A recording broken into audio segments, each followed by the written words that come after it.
What it do, what it do, what it do. It's your boy Big Val Opinion back with another live video. Make sure you hit that like button. Make sure you hit that share button. And most importantly, make sure you sub to the channel. Turn on that post notification bell so that you be notified each and every time that your boy Big Val is going live, man. With that being said, let's get into this intro.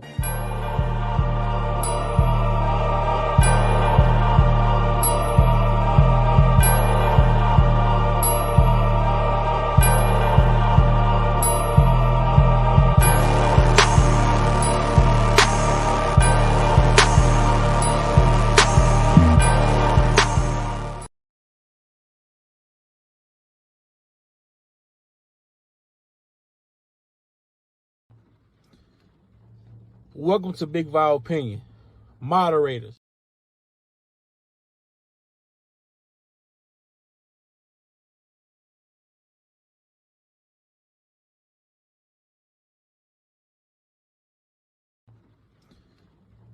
Welcome to Big Val Opinion. Moderators. With my permission, any negativity in the chat should be hidden from this channel. This channel is a negativity-free channel, drama-free channel, and we are here to push the message out. We will not be distracted. So with my permission, any negativity in the chat should be hidden from this channel. Welcome to Big Val Opinion platform.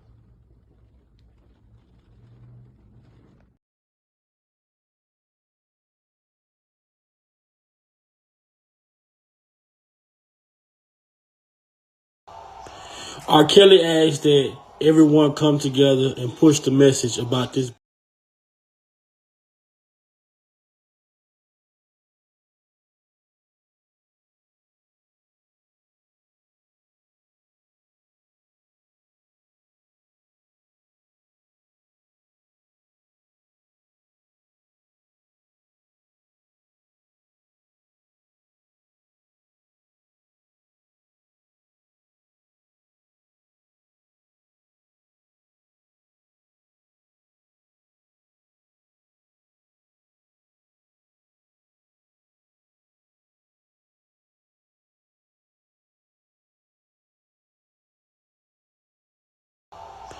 R.Kelly asked that everyone come together and push the message about this BOP officer, Natasha K,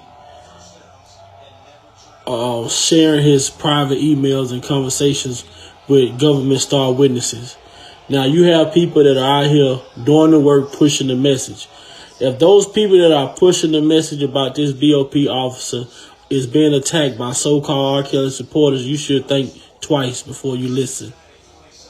And I just really want people to know, I appreciate anybody that's helping me. I appreciate anybody that's helping me. A lot of people have been there for me. I just don't want people going back and forth, being mad at each other because one person did this for me and another person did that for me. That's what the devil wants. He wants to cause confusion.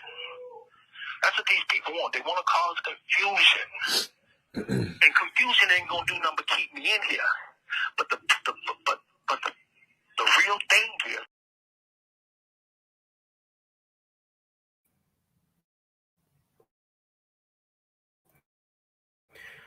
What it do, what it do, what it do. It's your boy Big Val Opinion back with a live video. And tonight, as y'all see on the stream, we're going to talk about Michael Avenatti and the origins of Michael Avenatti and what it looks like and how did Michael Avenatti come about when it comes to even being involved with this R. Kelly case, period. But we're going to wait and let some people get in the chat. But until then, y'all know the thing I like to do, man. Y'all know Kels know he got supporters out here. He got supporters all over the world. You know what I'm saying? He got supporters all over the world. So at this time, y'all know we like to do something called a roll call. Let Kels know where y'all watching from.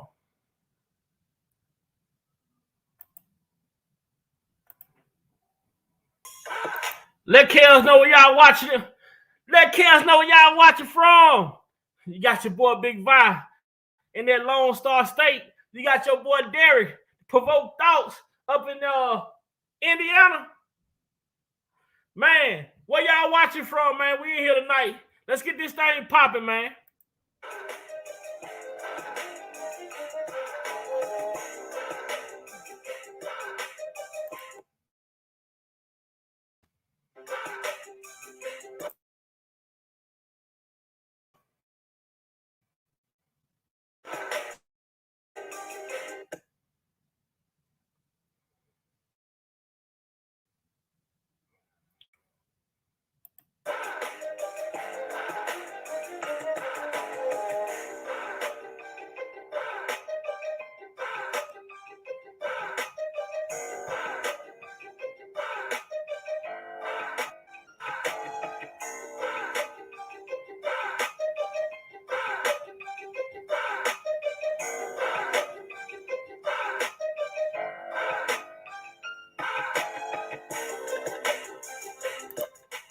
Okay, we got Illinois in the house.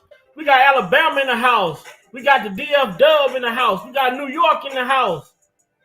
Oh, yeah, man. We got Nashville. We got Chi-Town. We got ATL. We got St. Louis, man. We got OKC. Okay. We got Illinois here again. We got Chicago. We got Illinois all up in this thing tonight, man. Okay, Alabama, I see y'all. Okay, Baltimore, I see you. I see you. Be more careful when you in them streets. You hear me? I see you. Let Kels know where y'all watching from, bro. Hey, man, we busting this thing wide open, man. I'm telling y'all, bro, we ain't stopping it till Kels coming out them gates. You hear me? I'm telling y'all.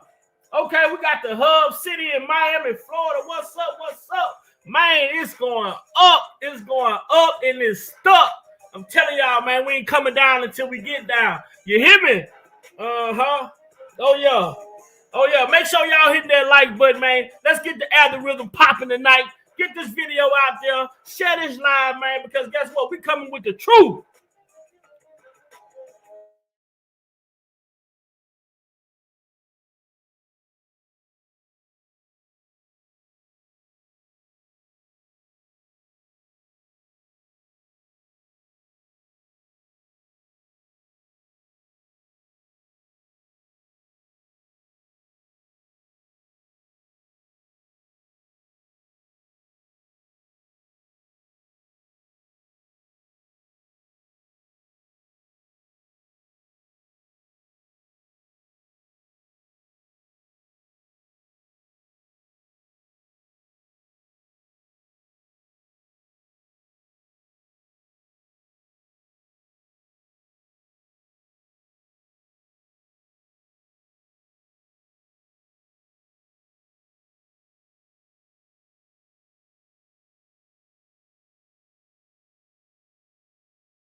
Oh, yeah, man. We deep in this thing tonight. We deep in this thing, man. I see Miami, Florida. I see Baltimore, Alabama, Illinois, Chicago again, New York, Palm Beach, man. West Palm Beach. Okay, DF Dub, New York. We got my boy Derek, Indiana. We got your boy Big Guy from the Lone Star State. Okay, Alabama. Okay, love it. Oh man, God, dog, we reaching out there tonight. Yeah. Man, Nashville, Chi-Town, one more time. What it do? I see ya. Okay. The energy matching the live tonight. What up? What up?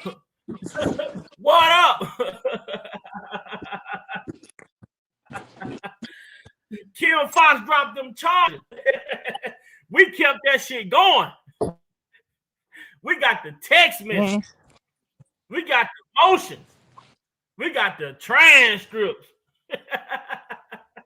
We got affidavits. We got witness testimony.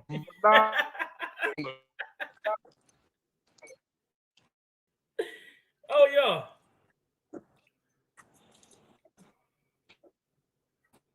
On a straight up stick, boy. Oh, yeah. Okay, New Jersey in the house. Okay, Montclair. Okay, New Jersey in this thing, man. The 305 to the 954. Okay, we in this thing. West Coast, Cali. Okay, we up in it, man. Cal got love all over the world, man. Carolina in this thing, man. Okay, man. Man, make sure y'all get that like, man. Show your boy Big Vibe some love, man. Asking for nothing but some love. Get them likes up, man. Get them likes up. We bringing that heat tonight. We bringing that fire tonight. And Michael Avenatti, man. We need answers, bro. For you, Mr. Avenatti himself. Now, okay, we got the 205. So it's to our understanding that his brother Michael Avenatti came out did a press conference. Speaking about R.Kelly, speaking about having this alleged tape that shows R.Kelly on tape, supposedly a minor, saying that on the tape it depicts R.Kelly relating to the minor in the tape as having a 14-year-old private part. He also makes a claim that he turned in 2 other tapes to Chicago prosecutors. So I don't want you all to take my word for it. I'm waiting on my brother J-Rock, because this was a suggestion from J-Rock. I got my team, but this was a suggestion from my brother J-Rock, so I'm waiting on my brother J-Rock to get up here eventually. And we gonna make it real clean tonight, and we're gonna let everybody, voice their opinions. We don't want to do too much of talking over each other, because last night I was getting messages when we got offline. The people say they love the panel. They love the panel. They like and value everyone's opinion, but they don't want us talking over each other, because they really want to hear what each individual have to say. And then got on your ass the worst though. They say, tell him, don't get back on here eating no more. Oh, it's crazy. I'm eating right now. That's why I got it mute.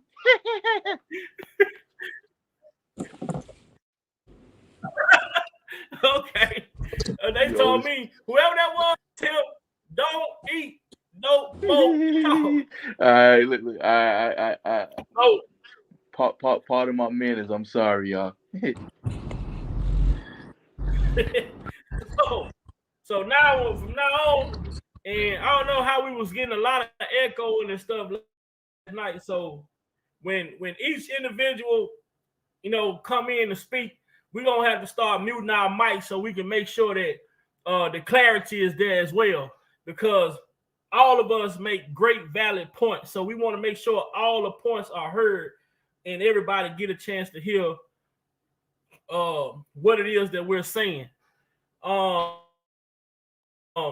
So I'm gonna play one of, I think there's about 2 or 3 different strategies, but I'm gonna dive right into the meat and potatoes.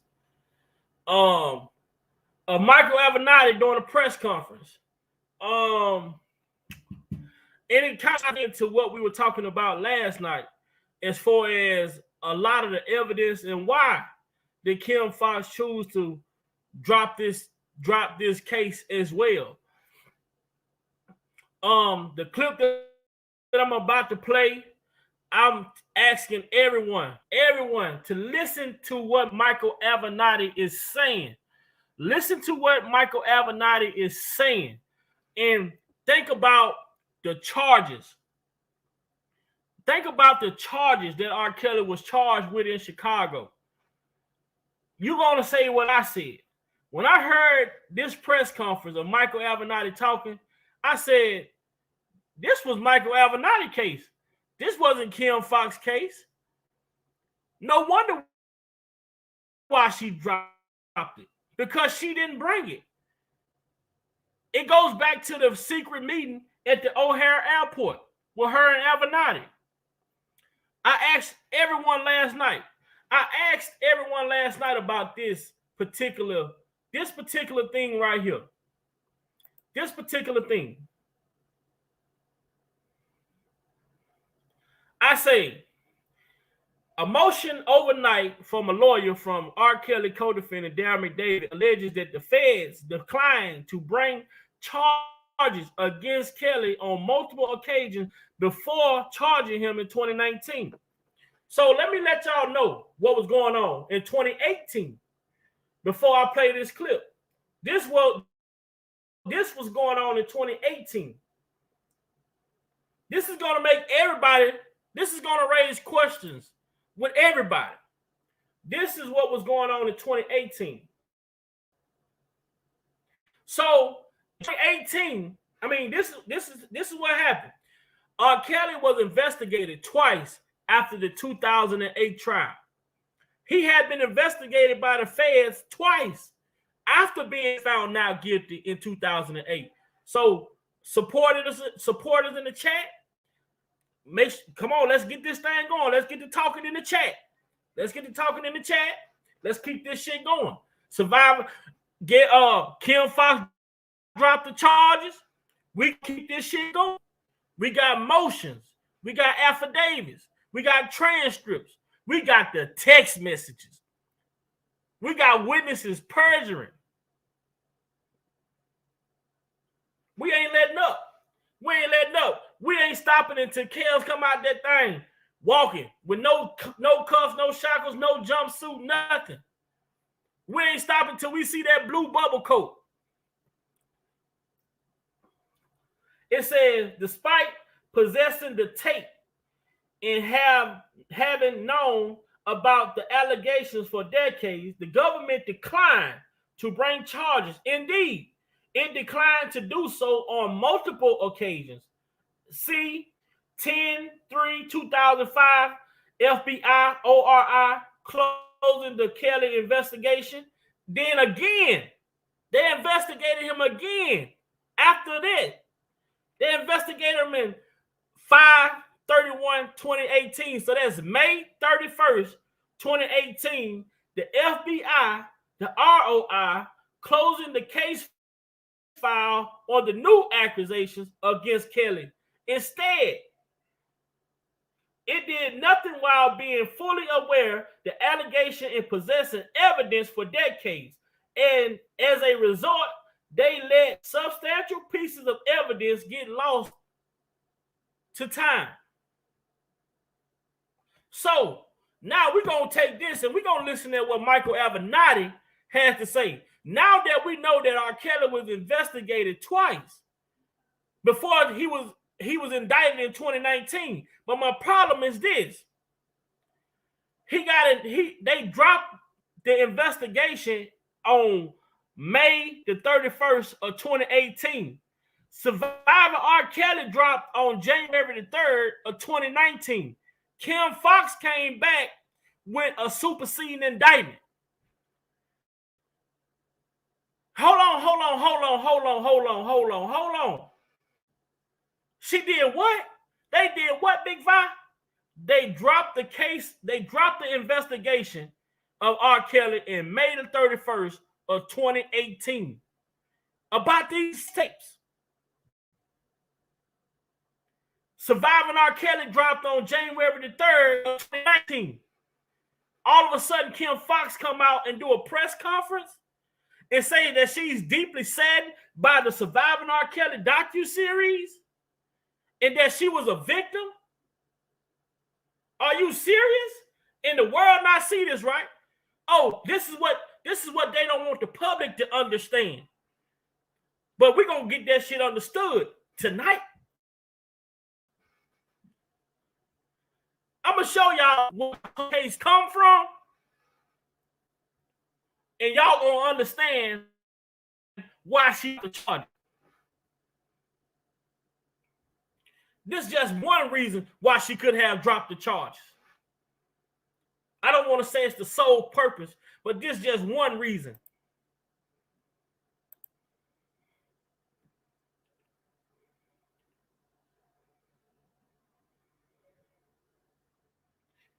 Play with who you want to play with. Just don't play with me. You can play with who you want to play with. Just don't play with me.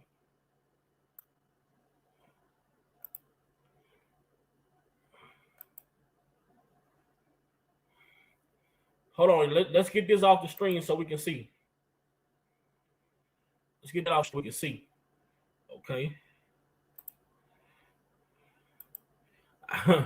I told y'all, I was born in it, not sworn in it.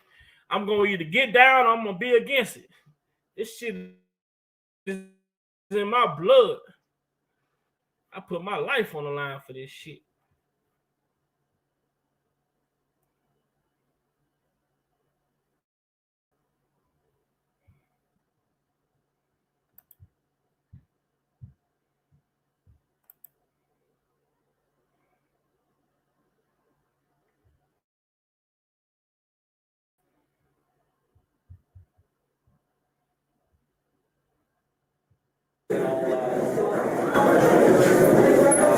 Confirm that earlier today we handed over a second videotape to prosecutors. The videotape depicts Mr. Kelly engaged in illegal sexual assault of a 14-year-old girl. It is approximately 55 minutes in length. The conduct in the tape can be described as nothing short of outrageous, illegal. It leaves no question as to Mr. Kelly's guilt. On the tape, Mr. Kelly repeatedly refers to the victim as having a 14-year-old body part, a vagina, although that is not the word that he uses on the tape. I'm not going to use it here today at this moment for obvious reasons. In addition, over the weekend, we have encountered a number of additional witnesses who we have interviewed, who we are in the process of preparing to meet with prosecutors. Each of these witnesses describe a decades-long system of abuse by Mr. Kelly of underage girls and conduct that is illegal, criminal, and is indicative of someone that should never walk free another day in his life. All of these young girls are not lying. Ladies and gentlemen, it is impossible and it is outrageous for Mr. Greenberg and other enablers of Mr. Kelly to suggest that all of these young ladies, after 28 years, are lying about this conduct. This man deserves to be locked up for the rest of his life. And the fact of the matter is, and I'm going to call it like I see it, had these victims not been black and had they not come from, in many cases, disadvantaged households or households of a lower socioeconomic. Now, hold on. Hold on right there. Hold on right there. Hold right there. Now, y'all hear now, at this point, y'all hearing where the victims or y'all hearing where the accusers or the victims get the narrative from. Haven't y'all heard the victims or AKA the accusers say the same thing? If they wasn't black, if they were white, it would have been the actions would have been taken way. Hear that narrative from these alleged accusers. If they were any other race other than black, that actions went to so they. But we're gonna ask yourself this though. Let's keep it real.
So let's ask ourselves this. Now, we've heard these accusers come out and say the same thing. We've heard them come out and say, if we were another race of women, actions would have been different. So we have to ask ourselves, you know what else? These accusers, why these accusers didn't say, well, if we would have filed a police report, maybe our claims would have been took different. How can you say how could you say something would have been different if neither one of you all, none of y'all filed a police report, none of y'all had a hospital report, none of y'all hadn't, only thing you alleged victims were doing was going to. Susan Loggins. We got echo. My fault. Still got it, Vi? Hold on, let me see. Only thing the alleged victim was doing was going to get lawsuits. Monetary gain. None of them went. So if you wanted to be took serious, you would have went got a rape done. If you wanted to be took serious, you would have went to the police station. But none of you all went to the police station. But then we got this guy, Michael Avenatti. He's telling you a lot of these narratives came from.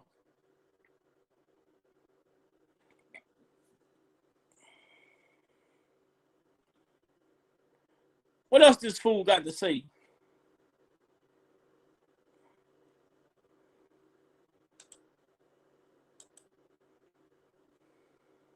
Young girls are not lying, ladies and gentlemen. It is impossible and it is outrageous for Mr. Greenberg and other enablers of Mr. Kelly to suggest that all of these young ladies, after 28 years, are lying about this conduct. This man deserves to be locked. So, I got a question right there. So they say after 28 years, so can somebody in the chat tell me, subtract 28 years from the age Kels was in 2019? And he went to jail in 2019. How old was R.Kelly? He was 52.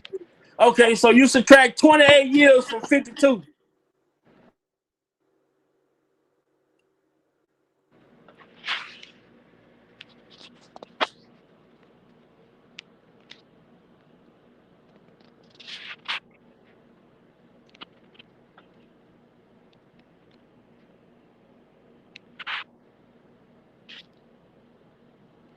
So that's 24. So you mean to tell me this man lived 24 years of his life? He lives 24 years of his life and never had any of these type of accusations? But he went another 28 years allegedly stalking young girls. So he wasn't doing this shit when he was 18. He wasn't doing it when he was 19. He wasn't doing it when he was 20. He wasn't doing it when he was 21. He wasn't doing it when he was 22. He wasn't doing it when he was 23. He did this when he just started. All of a sudden, he just chose to start going after young girls when he turned 24 and then for 28 years later. Make this shit make sense. A person who have a problem like that don't have a turn-off switch. And that problem don't just arrive when you hit a certain age. That problem don't just arrive when you hit a certain age. It's always there. So his young adult life, you mean to tell me he wouldn't have it at the time when it would have been, when you would think he would have been more subjective to 16-year-olds and 15-year-olds being 24 years old, right? He fit in with the crowd. At 24, he can fit in with the school crowd. You know what I'm saying? But you mean to tell me he went 30 years when he waited till he turned 24 to go 30 years, going to date 15, 16, 14s that they are alleged. You gotta make this shit make sense.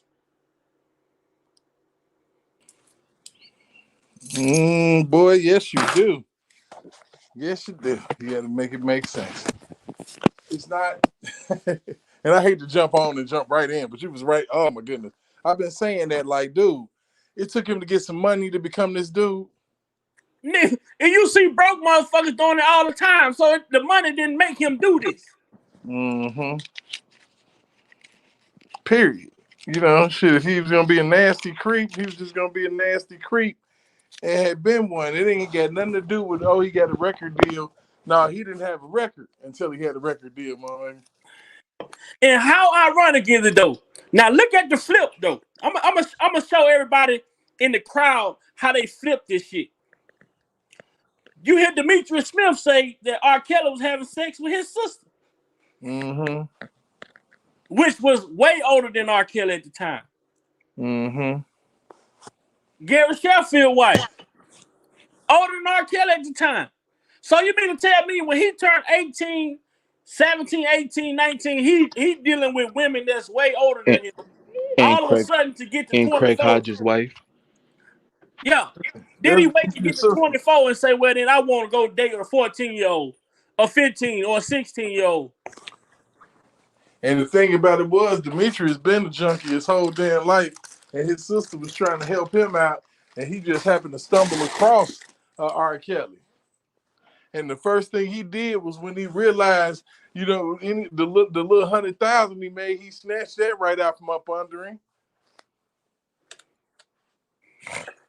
I mean, crazy shit. You know, like some of the wildest shit to me is that that Mr. Kelly forgave these people.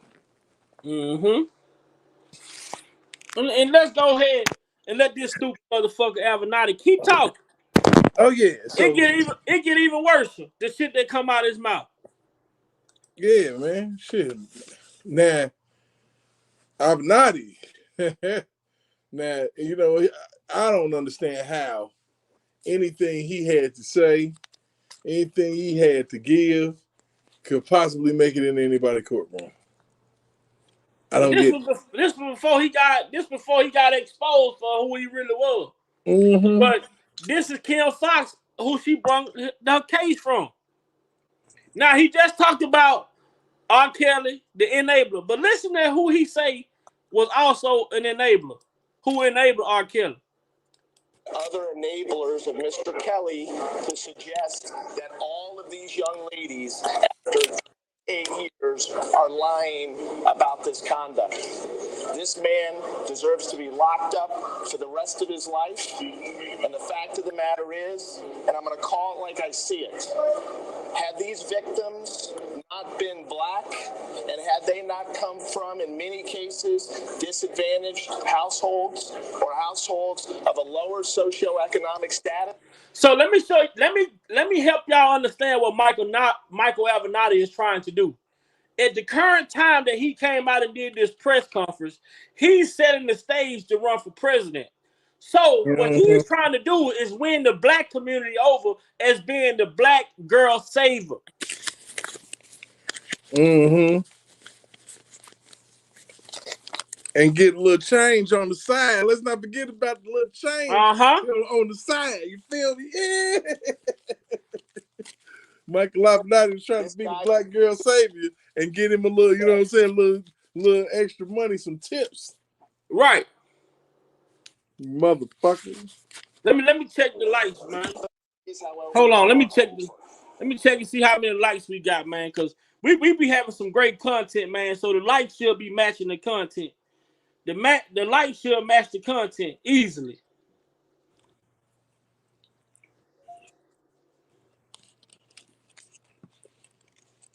The likes should be matching the content easily, man.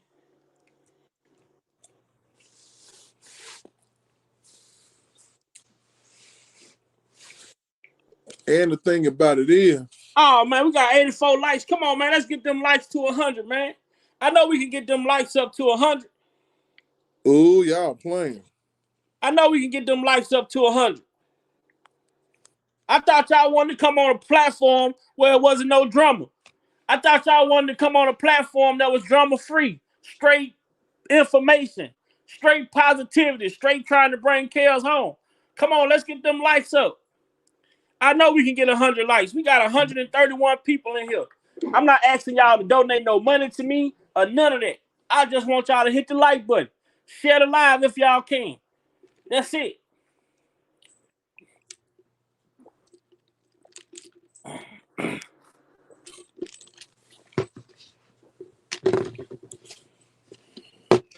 Households of a lower socioeconomic status, this guy would not be walking free today.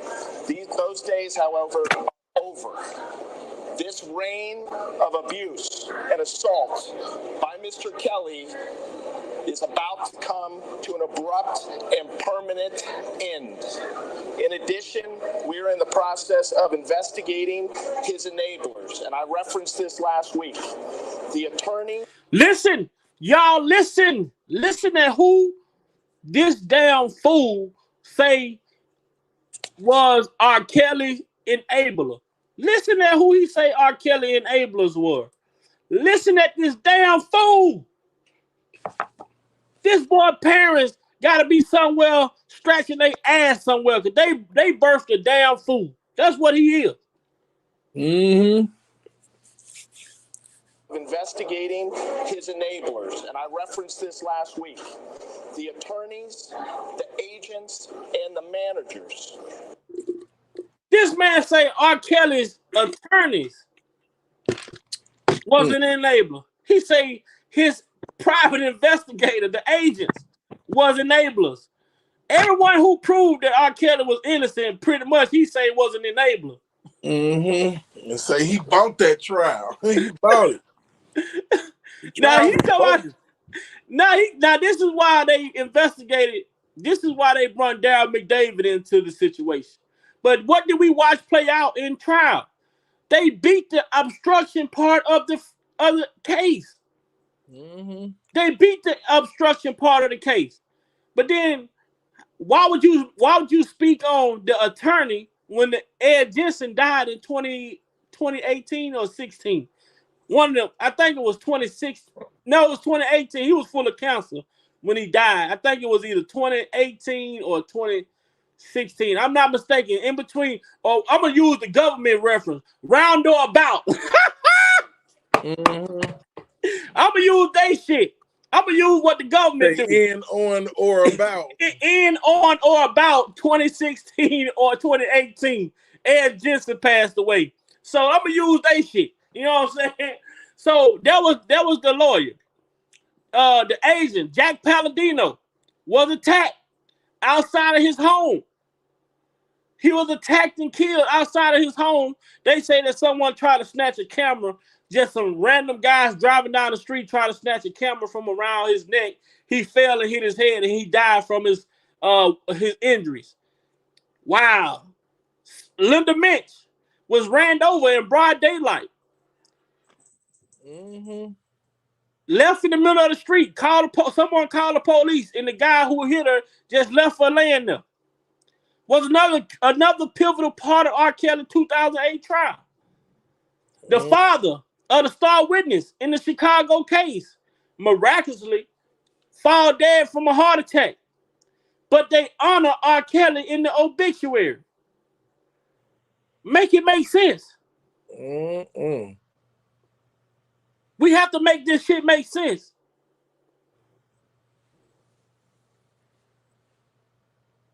But Michael Avenatti, go ahead, keep exposing your homegirl, Kim Foxx case. That enabled this course of conduct in the process of investigating his enablers. And I referenced this last week. The attorneys, the agents, and the managers that enabled this course of conduct, all in the interest of money. Transporting these young girls across state lines, arranging for their hotel rooms, arranging to keep them. So now you say arranging for their hotel rooms. So didn't he come out in court that what's the one we just talked about, Precious Way? Cheryl Mack was the one booking the hotel rooms. Right. Was Cheryl Mack held accountable? Was Cheryl Mack in Chicago case?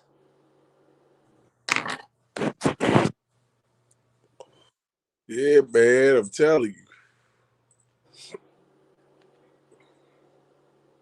Shit's amazing, ain't it? So let's listen to this stupid ass dude, man. The agents and the managers that enabled this course of conduct, all in the interest of money, transporting these young girls across state lines, arranging for their hotel rooms, arranging to keep them hidden, covering up their existence, convincing them not to go to authorities, obstructing justice. Now, how do you hold on now? You stupid motherfucker, Michael Avenatti. Let me tell you. Hey, your daddy should have pulled out or your mama should have swallowed your dumb ass. You gonna convince I'd rather convince a motherfucker to go to the police than to go to a fucking lawyer. So you ain't gonna go to the police. I can convince you not to go to the police, but I'm gonna convince you that it's okay to go sue me. Boy. If I'm doing some convincing, I don't want you to go do neither one. If I'm convincing you, I'm asking you to stay here with me. These people try to make it seem like they make it seem like this man R.Kelly was the stupidest motherfucker walk the face of the earth. How you convincing people to not go to police? This is they cover up for not having no police reports for these so-called victims. They know they have not one police report over this 28-year period that they're talking about. But then at the same time, oh well, we gotta come up with something, a reason for not having no police report, and we saying that he did all of these bad acts. He convinced him to take his money, but it was all in the interest of money. And it wasn't profiting him shit. Nothing. Well, the dude get even more stupider, man. He get even worse about that. The more it keep going on, he get worse and worse.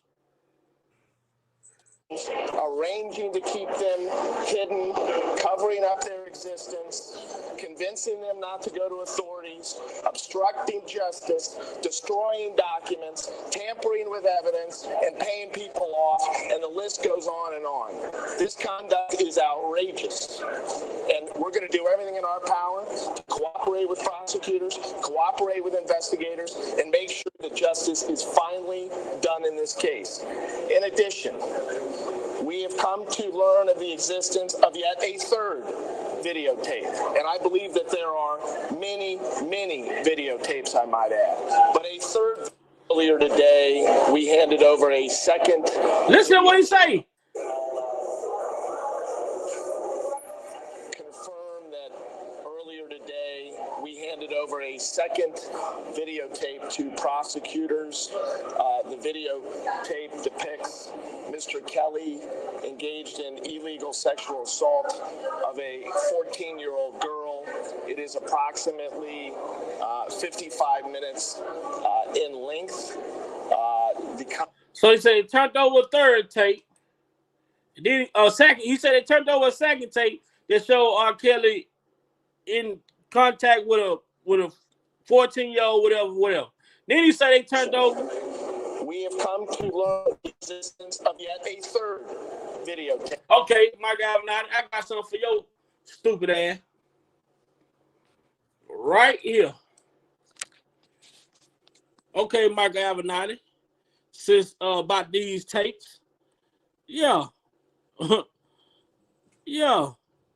Should I say, what about the text message? What about these tapes?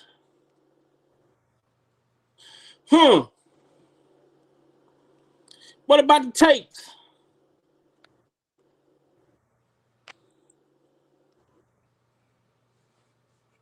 Right. And they ain't doing this sex trafficking thing properly.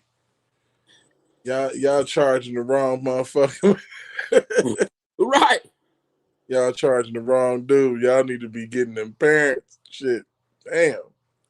What about the tape? Let's talk about these tapes that he talking about. Tapes 1, 2, and 3. Let's talk about these tapes 1, 2, and 3. Hold on, I gotta fix that one.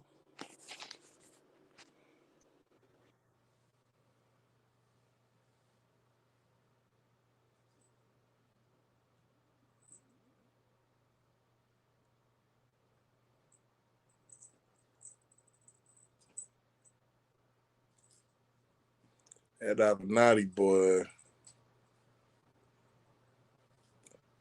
like I said, was trying to run for president, had Gail King and all them helpers at the View. Snowball, the View.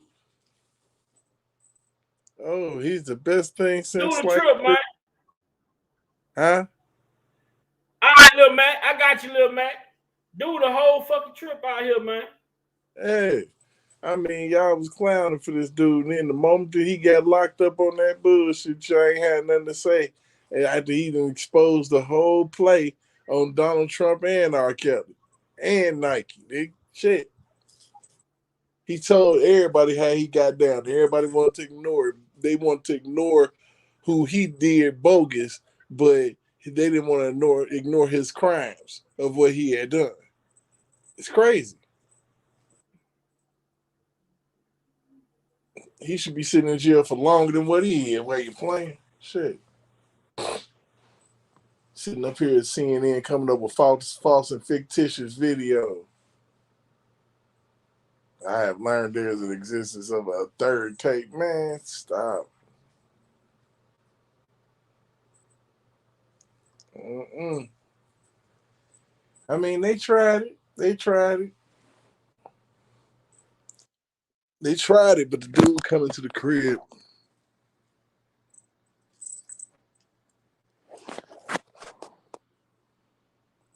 Mm-hmm.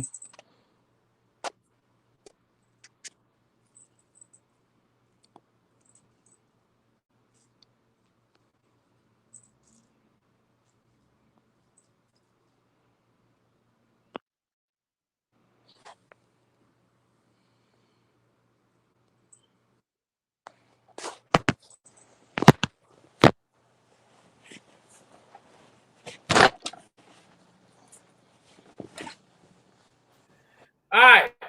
Now I say the government admits that the tapes are altered and nothing is authentic.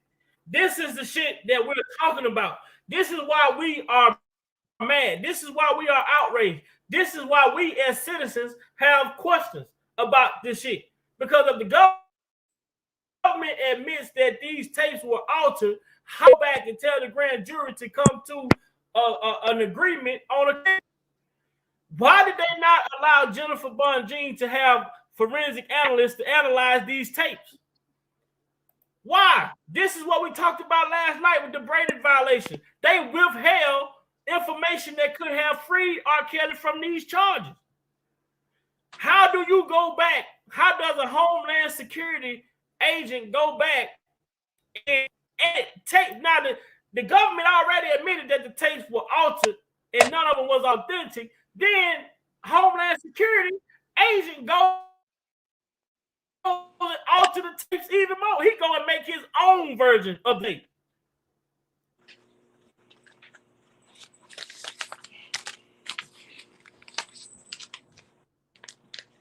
So it says here in this article that you see on the screen right now, it says the feds altered and manipulated those so-called tapes. He say at those relevant times, ID at page 3, the government even admits that they received multiple versions of video 1 and that some of them are altered and manipulated.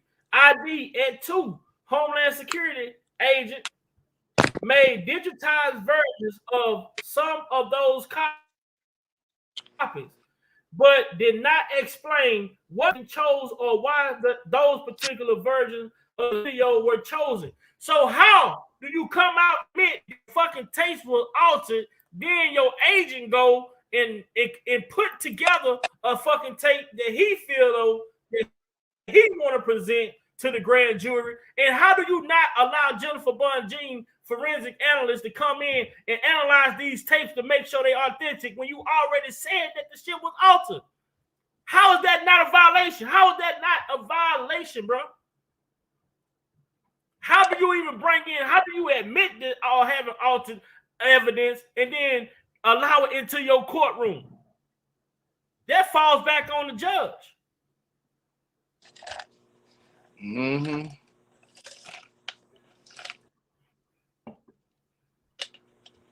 What up, J-Rock? That fall back on the judge. Yeah. What up, Big Vi? I don't know. What's going on? I'm finna go on mute. Let you have it.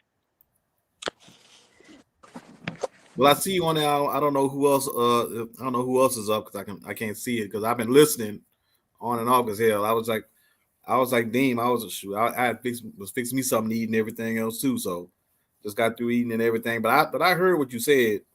A majority of it anyway. What had me crying was when you said his mama should have swallowed or his daddy should have pulled out. Man, hilarious. Dog, I promise you, I was crying when you said that. But I agree with a lot of what you said. And shout out to everybody in the chat. What's up, everybody? Appreciate it. Much love to everybody here. And I'm gonna go ahead and bring this up also. If you look up any article, any video in regards to Michael Avenatti and his current struggles now, what he's been dealing with, you will not read or hear one mention of Michael Avenatti's involvement in R.Kelly's case. Oh, no. You will hear 90% of the shit you will hear in regards to Donald Trump, Stormy Daniels, and some of the people who he had already pilfered money out of. But you will not hear one mention of Michael Avenatti's involvement in R. Kelly's case. Not even the so-called sex tapes he had, not even the so-called tapes he leaked that he supposedly sent to CNN. You won't hear none of that. Nah, that's that fruit from that poisonous tree, my dude. They don't want that out. Gary Provoked Thoughts, what's going on? What's good? How you feeling, my man? Man, I just got through eating. I'm full and I am good right now. Yeah, one lean over away from a snort session. You know how I get. But other than that, I'm cool. I'm smooth. You know, we sitting up here chopping it up about old Michael Avenatti. You know, Mr. 90%, the 90% man. Oh my God, man, this dude. You know, that's what he is to me. He Mr. 90%. Yeah, because I hit up Big Vi earlier, and I was like, because I knew he was going live, but I was like, I kept running across all this stuff with Michael Avenatti. I said, I'm going to go ahead and send some of this shit to Vi. And he was like, wow. And we just kept going. We just kept going. I just kept finding stuff and adding stuff on to it. And it was, and I think that was a part where a lot of people in regards to R. Kelly's case have either forgotten about or completely overlooked. Right.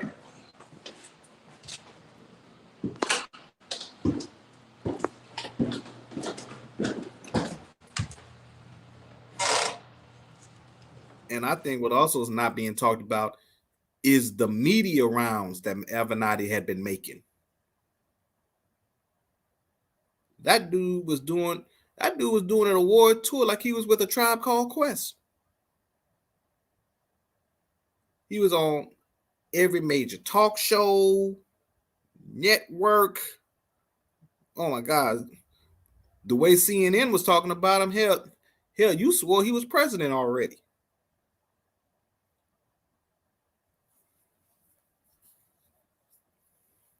But I mean, it is just amazing to me how this dude can do everything he has done. The man stole $4 million from a paraplegic man. A paraplegic man in California. Also stole money from a black woman that was the ex-girlfriend of Hassan Whiteside, who used to play for the Miami Heat, wound up playing for the Utah Jazz. He might still be in the league at this point. But he has stole $3 million from her. Because Hassan Whiteside and his ex-girlfriend at the time, had an agreement. And I don't know if there's a business venture or whatnot. They broke up, but he went on ahead. He sent Michael Avenatti $2.5 million.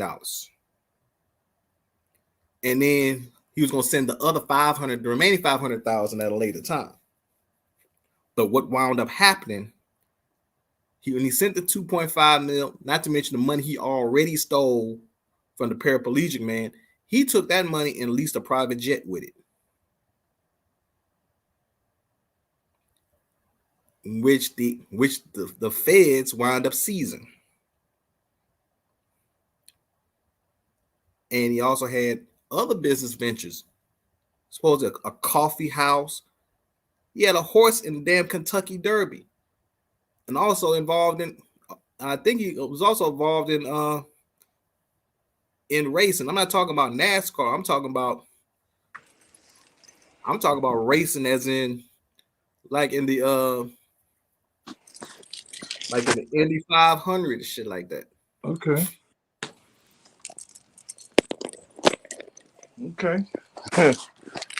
You know, he's trying to get his president on. What you see on the screen is a text message between Kim Fox. Mm-hmm. This is early November 2019. Damn. Oh, by the way, do we even need to bring up the money that he defrauded from a bank in Mississippi, which I believe was at least $5 million? He got the paraplegic for $4 million. Yep. Yeah, I said that, the paraplegic for $4 million. He wound up defrauding the bank in Mississippi for at least $5 million. And $3 million he stole from a black woman. But yeah, he's talking about well, like you said, Big Val earlier was talking about, he was like using this as this pseudo stomping ground for the presidency, like he was a black girl savior. Yet you stole $3 million from a black woman. Somebody make it make sense. Mm-mm. Boy, Avenatti. And this so not to mention this too, the biggest element to this bullshit is that Michael Avenatti represented the fucking accusers. So how was Kim Fox gonna bring her case? Great question. The attorney locked up. He was representing the women in the state case. And he was also representing the Clarence. Carter, all them going around here want to cry. All that goddamn crying she doing. How about she feel like justice wouldn't serve? Ho, take that Tommy Hilfiger shirt to the cleaners and get it clean and go your ass on about your business. That trick ain't gonna work. That's just one horse that ain't gonna run. Go and try to braid you some hair and cry. Zigzags and straight. Get your ass back on the L or the transit. Whichever one you operating on. Man, she ruined a dope ass song for Kels too with that bullshit she was on. Hair braider was dope as fuck. Yeah, I remember Hair Braider. It was dope. That song was dope as hell. Man, she wrong held for on this. to a shirt for 20 years. This is my favorite Tommy Hilfiger shirt. Bitch, go shut up, bitch. Yeah, crying over the shirt. That's my favorite. Fucking snotting and shit. Need your ass whooped. Your parents should be ashamed of you. Yeah, and creamed on your shirt. It ain't the first time somebody done bust on your shirts. Somebody You probably just let you sit there. Hey, How do you, look, as a grown person? Somebody probably done bust on her favorite Kanai shirt, her favorite FUBU shirt, her favorite church shirt. I remember that day because it was my favorite Tommy Hilfiger shirt. But Tommy Hilfiger don't even like niggas. You know what? Go after him. The problem with her and her scenario, and you can tell a liar, adding too many extra details, too much extra sauce to the barbecue. And Derek, how about this? How about she sitting up saying R.Kelly spat in her face 6 times? What black woman do you know? She counted it. Will sit up and count how many times a dude spat in your face?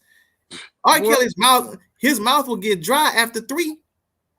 6 spits, and then he finished the job. You try to get employee of the fucking money. That motherfucker being dehydrated by the time that shit was on. Exactly. Pass out in the middle of the damn floor, talking about fix your damn face. Boom, it just hit the ground and shit. Oh, don't forget somebody, miraculously not, mysteriously now, somebody knocked on the door in the middle of that. Now but she said he didn't. We got a lot of people always knocking on the door when Kale's trying to get his nut off. No, but check this shit out. Huh? She said he didn't finish. So how you get calm from not finished?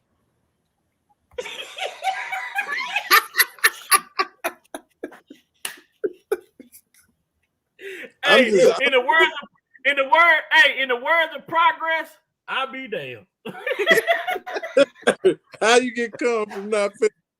Because if I ain't finished, ain't no conclusion, which means I ain't hit your shirt, bro. To quote one of the cartoons back in the day on Saturday morning, they used to come on Saturday morning, Scooby-Doo. Yeah. Shit. Tom and Jerry, too shade. I guess he thought that part. I guess Kale thought that part in the middle of her quick weed was the sidewalk. That bitch so big. I'm just saying, how the hell? Just think about it. This is the provoked thought of the night. How do you come out of not finished? She said that he didn't finish. Go back and watch that CBS interview. She said he didn't finish because somebody knocked at the door. And he said, fix your face, fix your motherfucking face. That's what happened. So where the calm come from? If he stopped in the middle of the shit. You know what, Derek?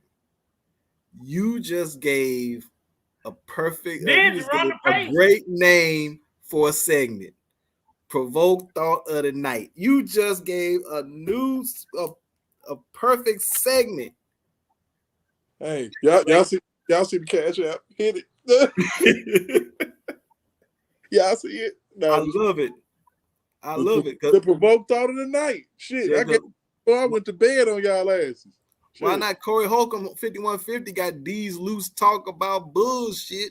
Why not have? I mean, you gotta. That's using your common sense right there.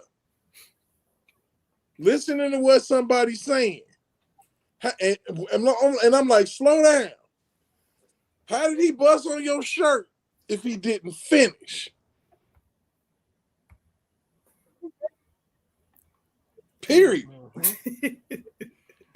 And we go also, me and Derek chopping it up offline before we got started. And we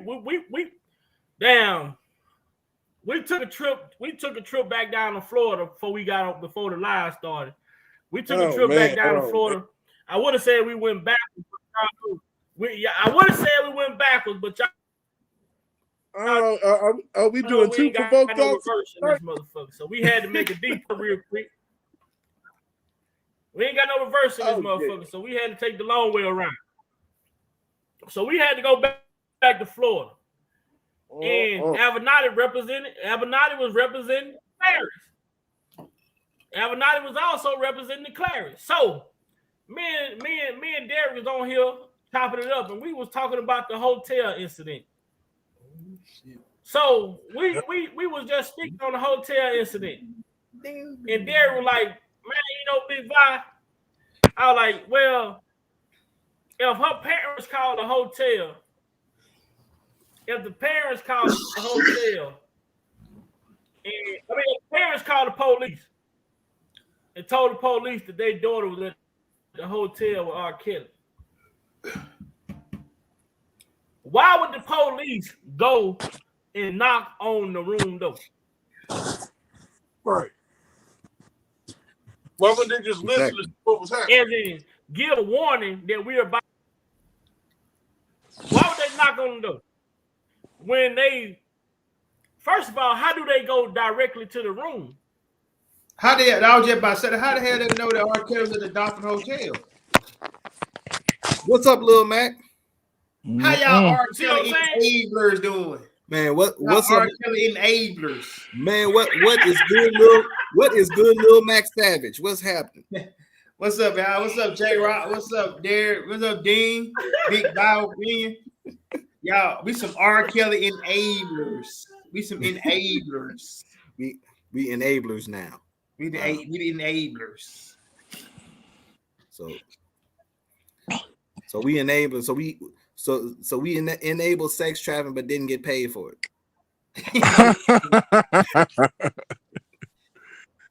Boy, I'm trying to tell you, these fools crazy. That's a sad sex trafficking business. Oh yeah, boy. But y'all talking about Mike? Them parents, man. Oh my God. Avenatti, man, been in fraud and everybody. I mean, because think about this, man.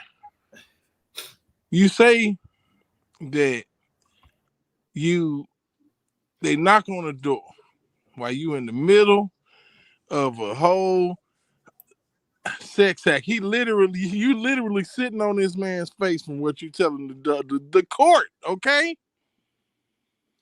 And the people knock. You can get up, go run in their room, change clothes, compose yourself, okay? Get your heart rate back down and not come out, hey, what y'all need? I mean, I swear to God, that the shit that they telling us, man, is not even cool.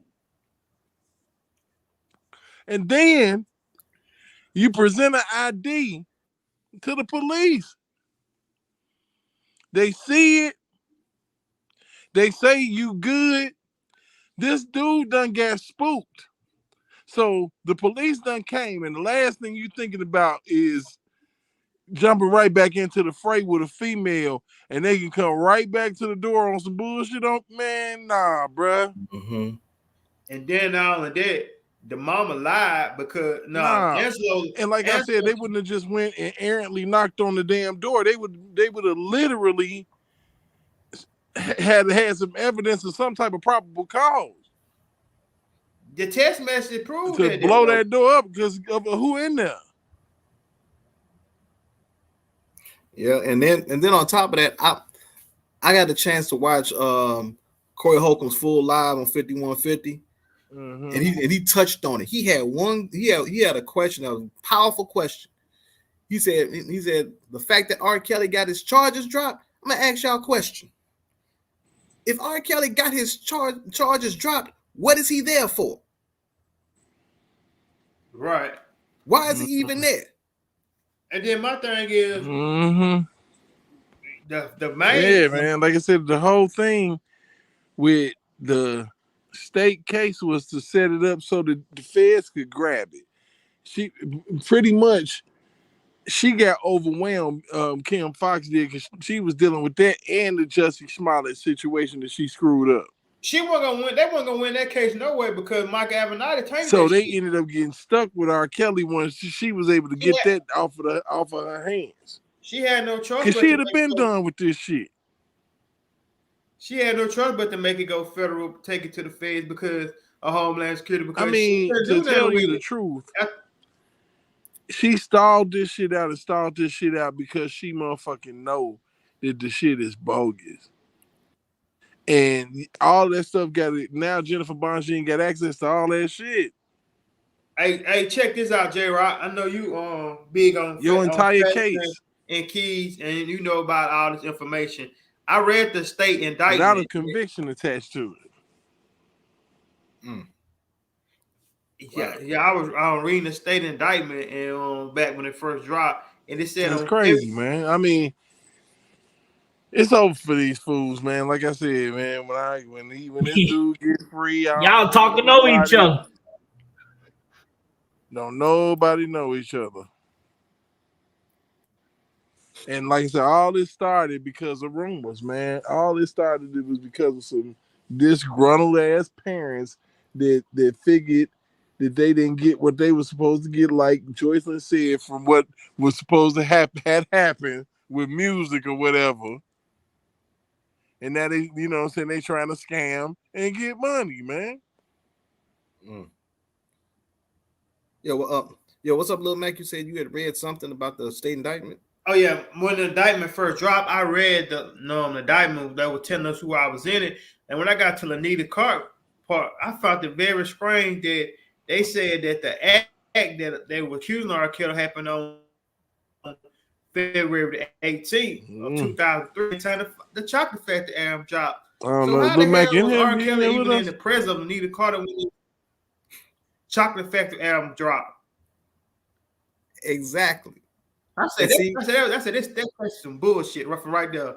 You're damn right, because you know R. Kelly is in the middle of a promotional tour for this album, and then you know it's going to have to be even more intense because that sex tape had already came out. Exactly. And then my thing is though, like that's when the height of the sex tape scandal first came out. What perfect time would it be to come out get a lawsuit or come out and say something? But they didn't say nothing. None of these people, if some of these charges they're alleging to happen between those times, that you know what I'm saying, he was facing that trial. So why y'all didn't come out? That would have been the perfect time to come out. That don't add up.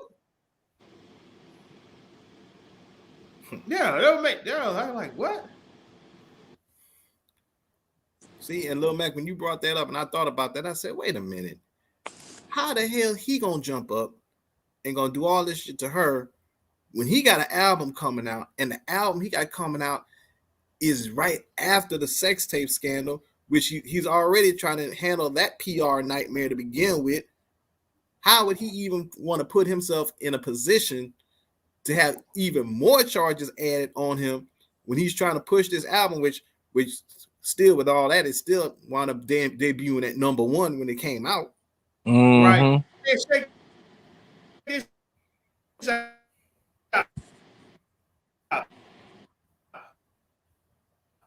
Big Vibe, you know what I'm saying? He dropped the video. If he hasn't to put out a song called "Put Your Key in Somebody's Ignition," why would he be hesitant to tell Anita Carter or give him it's been so many force him to give him spit on you moving 6 parts times to this situation. Like it's a small, and it's been a whole hot mess, stuff. man. And it's like, when is everybody gonna catch up? Because it seems like we light years ahead of people when it comes to the information that we have. Mm-hmm. Right, you got the guy that came in with these allegations, which I believe Michael Avenatti was trying with. And it's like, people still stuck on what they're stuck on, and it's like, man, we have heard so much, and it's not hard to hear. It's not like you gotta, not go to work or or just be concentrating on this shit 24/7 to get information to understand that this is some bullshit. Like, wait a minute. None of this makes sense. You're right. And then, like I was saying, we're doing the trial, when all this stuff was going on. You mean tell me like nobody tried to file a report, and then so basically, I just feel that in a minute we gonna get to all understand what happened to this. Hold on just a second, y'all. Hold on just a second. I gotta address something right quick. I see some bullshit I gotta address something right quick. Put this in perspective.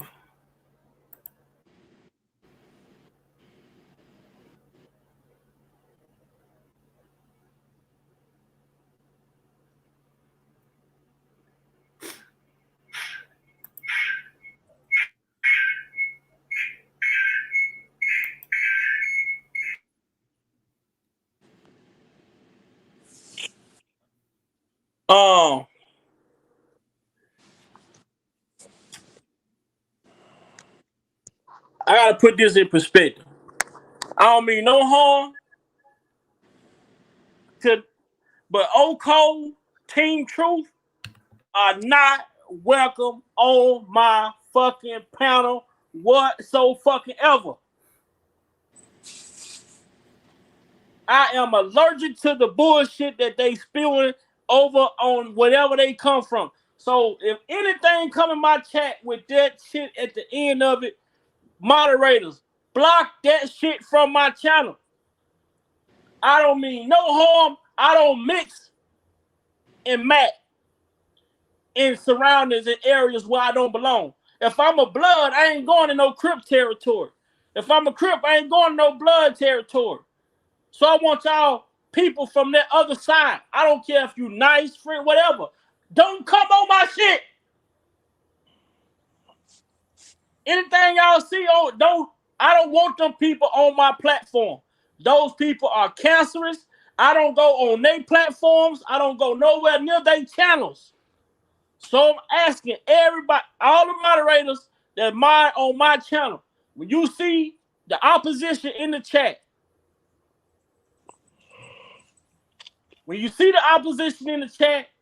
block that shit from my put them in timeout. And when I see them, I'ma block them.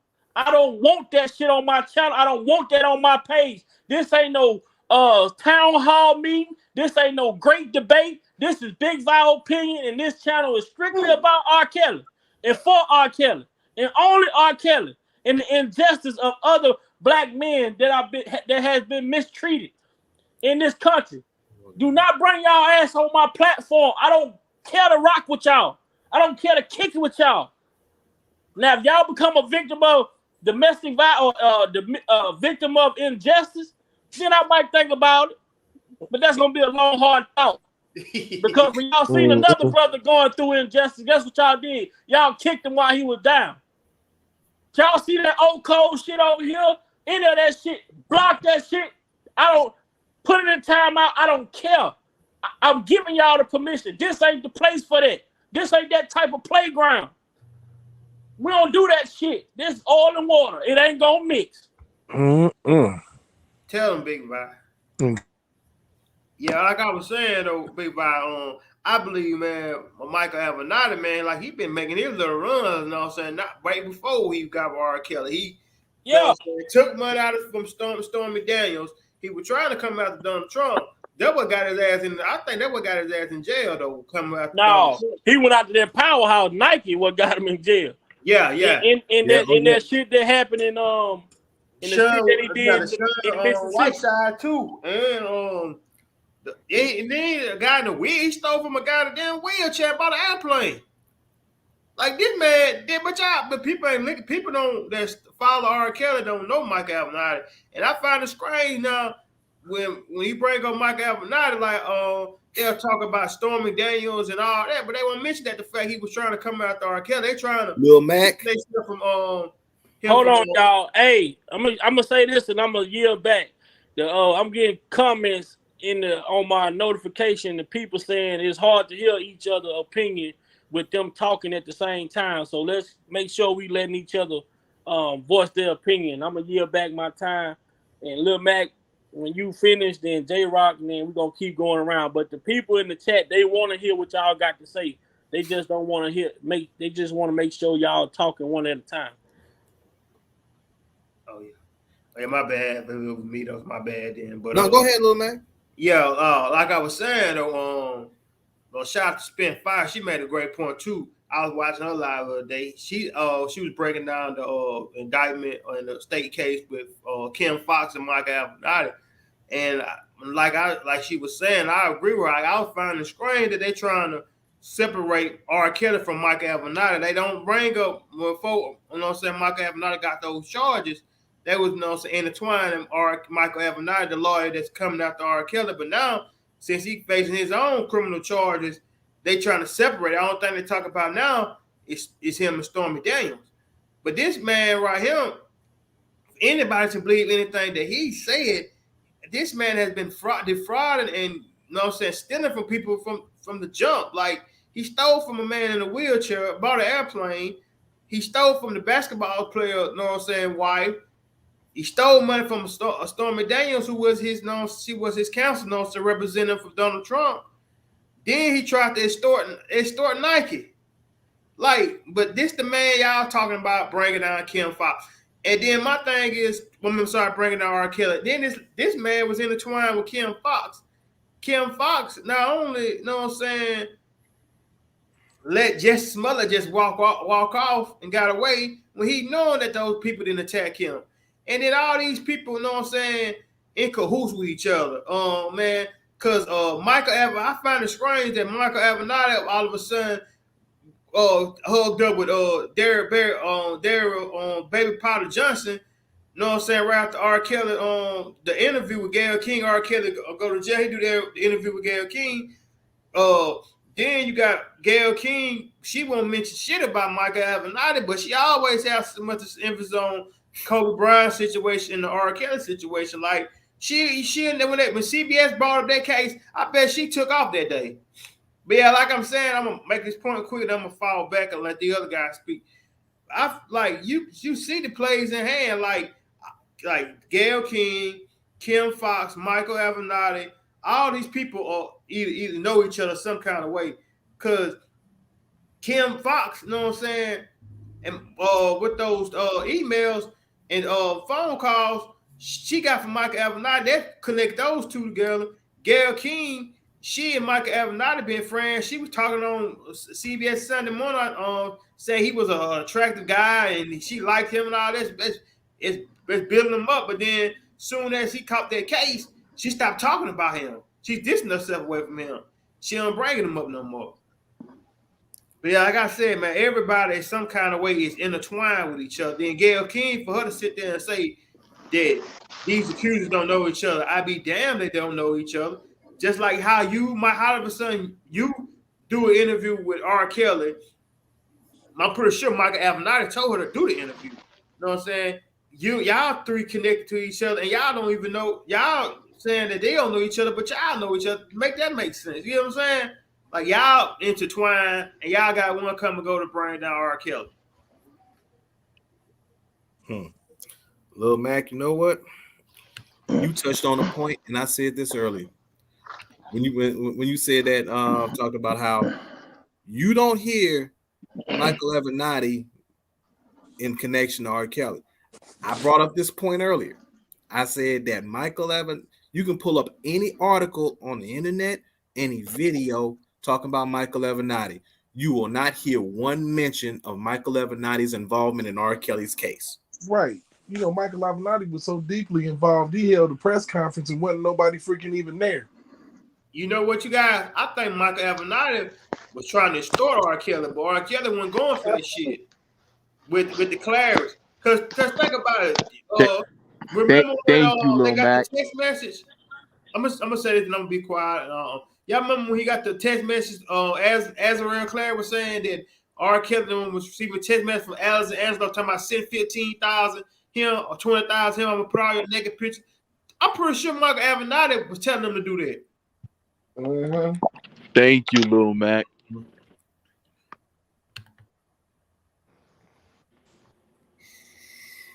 We were just talking about that last night, D. I was saying, Avenatti, I'm telling you, he hollered at Kels. He was like, yeah, Kels, on your next tour, we want X amount of dollars. And Kels was like, nah, I'm not doing all that. And then he was like, word. And then that's when they made sure the feds come and step in.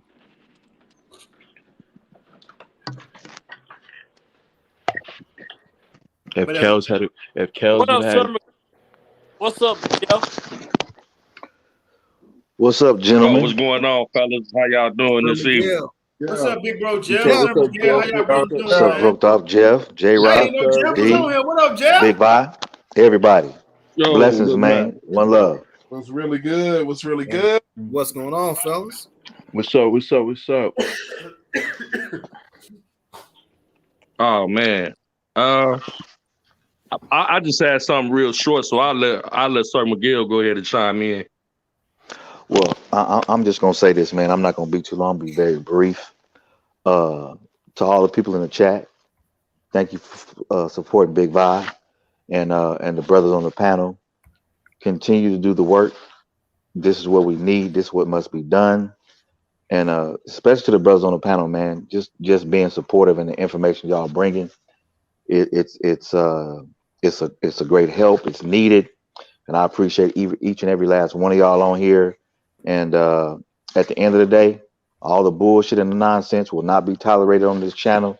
So if you feel like you want to come and play, go find another playground to go play in, because this is about business, real shit, real man talk and dialogue. Not only help R.Kelly, but help the injustice for other brothers and sisters out here in our community. So, let's knock off the bullshit and let's just keep moving forward. So again, thank you, gentlemen, for supporting Big Vi. This is his work. This is God's purpose for his life in terms of this stuff outside of what he do in his real life. So I appreciate you again. And again, brothers, I thank you all, man. I appreciate every last one of y'all. That's all I really want to say, because I don't have time for the fuckery. Thanks, Sir Miguel. You always bring no good words of wisdom. 100. Much love, bro. For sure. Back at you all day.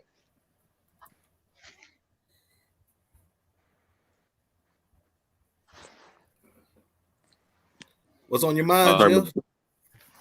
All right, can you guys hear me? Yeah, we can hear you. We can hear you. Okay, yeah. Well, the thing that I wanted to touch on was I heard earlier, because I was just getting myself together when Big Vi went live. I just got in the house, man. There's been some late nights and early mornings, but when it comes to Michael Avenatti, I just sent Vi, if you could check your message, as far as him not being able to bring the charges forward, is that he's not licensed in the state of Illinois to practice law. So there was the connection with Ken Fox's office. So I mean, to me, that's just be something should be in place with that whole connection, because if you don't have any jurisdiction in the state of Illinois, then how can you gather up all this evidence, take it over to CNN with these alleged tapes, and God knows what they did to it over there in their studios, and then meet with the prosecutor at an airport in Chicago and hand it over? Like, the chain of custody from jump was shiesty. You know what I'm saying? And Ken Fox knew that this was going to be thrown out. I watched the press conference with Ken Fox, and I seen the news station do commentary. I forgot which station it was, and they bluntly said that R.Kelly was, brought forth charges after Surviving R.Kelly, the docuseries came out. And that's very, very interesting, because we've been arguing with people for 4 years that if the docuseries is what spearheaded the whole investigation. Now, how does a docuseries with scripted actors spark a criminal investigation that lands to indictments? And they acknowledge it now. I think this whole situation, for real, is so ridiculous. I believe it's a case study on our people, and we failed horribly as a collective. For people to sit up here and just endure the most craziest mind fuck in history, to hate one person, and everybody, I'm not gonna say everybody because we're here, but just on Black America to fall for it, and all the corruption and injustice around it is crazy. And this man, Michael Avenatti, I mean, where we have to start? Like I said, I sent the link over Big Vibe with Greenberg. This was early on at a press conference. If you get a chance to review it, you might not get a chance to tonight. But I mean, I'm pretty sure you've seen it before. But he just blatantly Greenberg lines out everything as it relates to Avenatti and him, the problem with him bringing forth those charges. So that was just my little chime in. I'm gonna chill out for a minute with you guys, but I'll fall back. Right, we gonna most definitely get them. We gonna most definitely get to the Greenberg rebuttal to Avenatti, and we know that his biggest gripe with Avenatti was that Avenatti could not practice law in Illinois. And he talks about a lot more of the evidence and different things that Avenatti. How was he able to bring in evidence to Chicago? All of that. So we're gonna get to Greenberg rebuttal to Michael Avenatti talking about the attorneys being enablers and things like that. But we're gonna do our disclaimer, then we're gonna catch a little bit of this crook, man. If that were true. Welcome to Big Vibe Opinion. Moderators, with my permission, any negativity in the chat should be hidden from this channel. This channel is a negativity-free channel, drama-free channel, and we are here to push the message out. We will not be distracted. So with my permission, any negativity in the chat should be hidden from this channel. Welcome to Big Vibe Opinion Platform.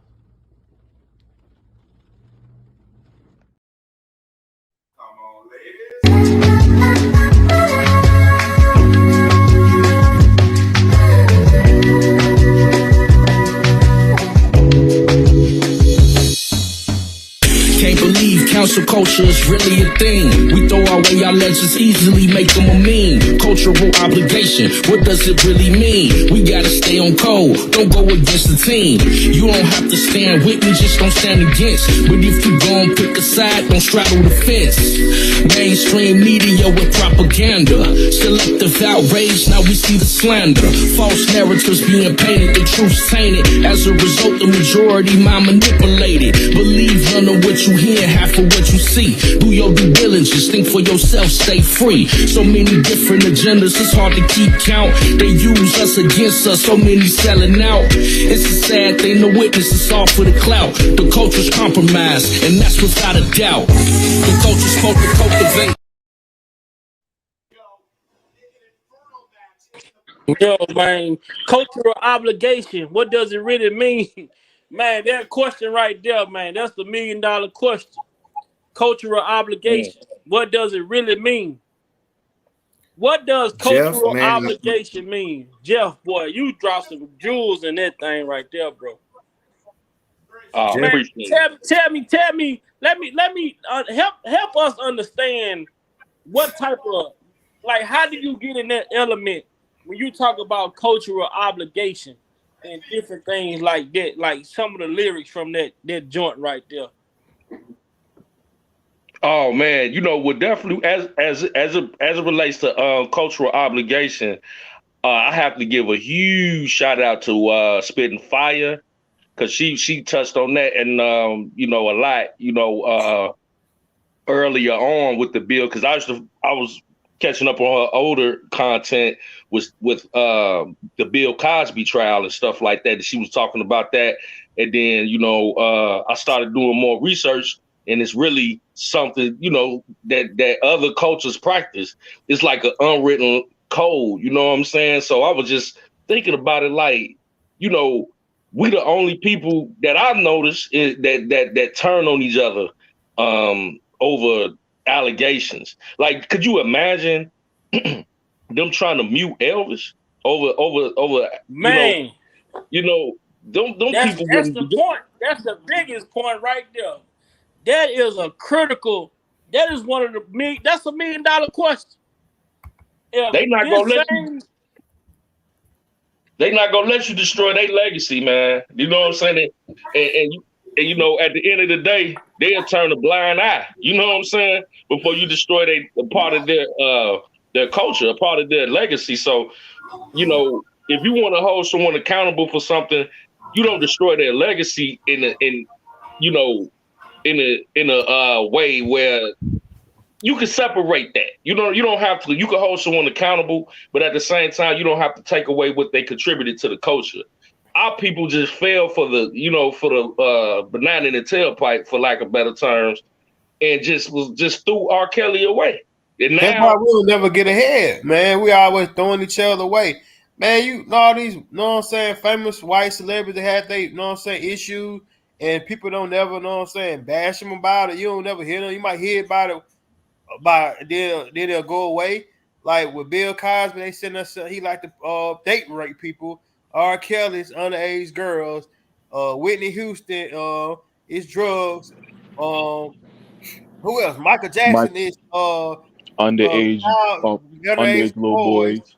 Then with Bobby Brown, he they called him the Coke man. Like, man, everybody like got some type of stigma on that's famous and black.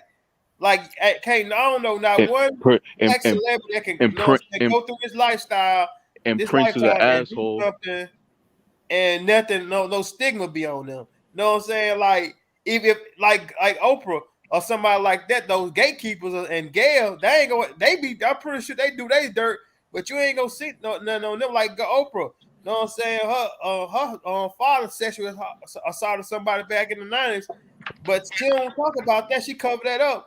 But you so quick to put Gail King out here to come on and ask her about what Kobe did back in 2003 in that hotel in Phoenix. Like, man, it's sad, man. You can't do nothing but laugh at it. You know what? You're absolutely right. And Jeff, I want to go ahead and touch a point what you just said. We talk about cultural obligations. When you said that you'll never hear the other side throw away Elvis, and it's kind of funny that you mentioned that, especially with their own entertainers. I don't know if you know about this, but there was an article that came out. I think as recent as yesterday. Aerosmith frontman Steven Tyler officially named in lawsuit alleging child sexual abuse. wow, That came out yesterday. wow. See, signs and symbols for the conscious mind.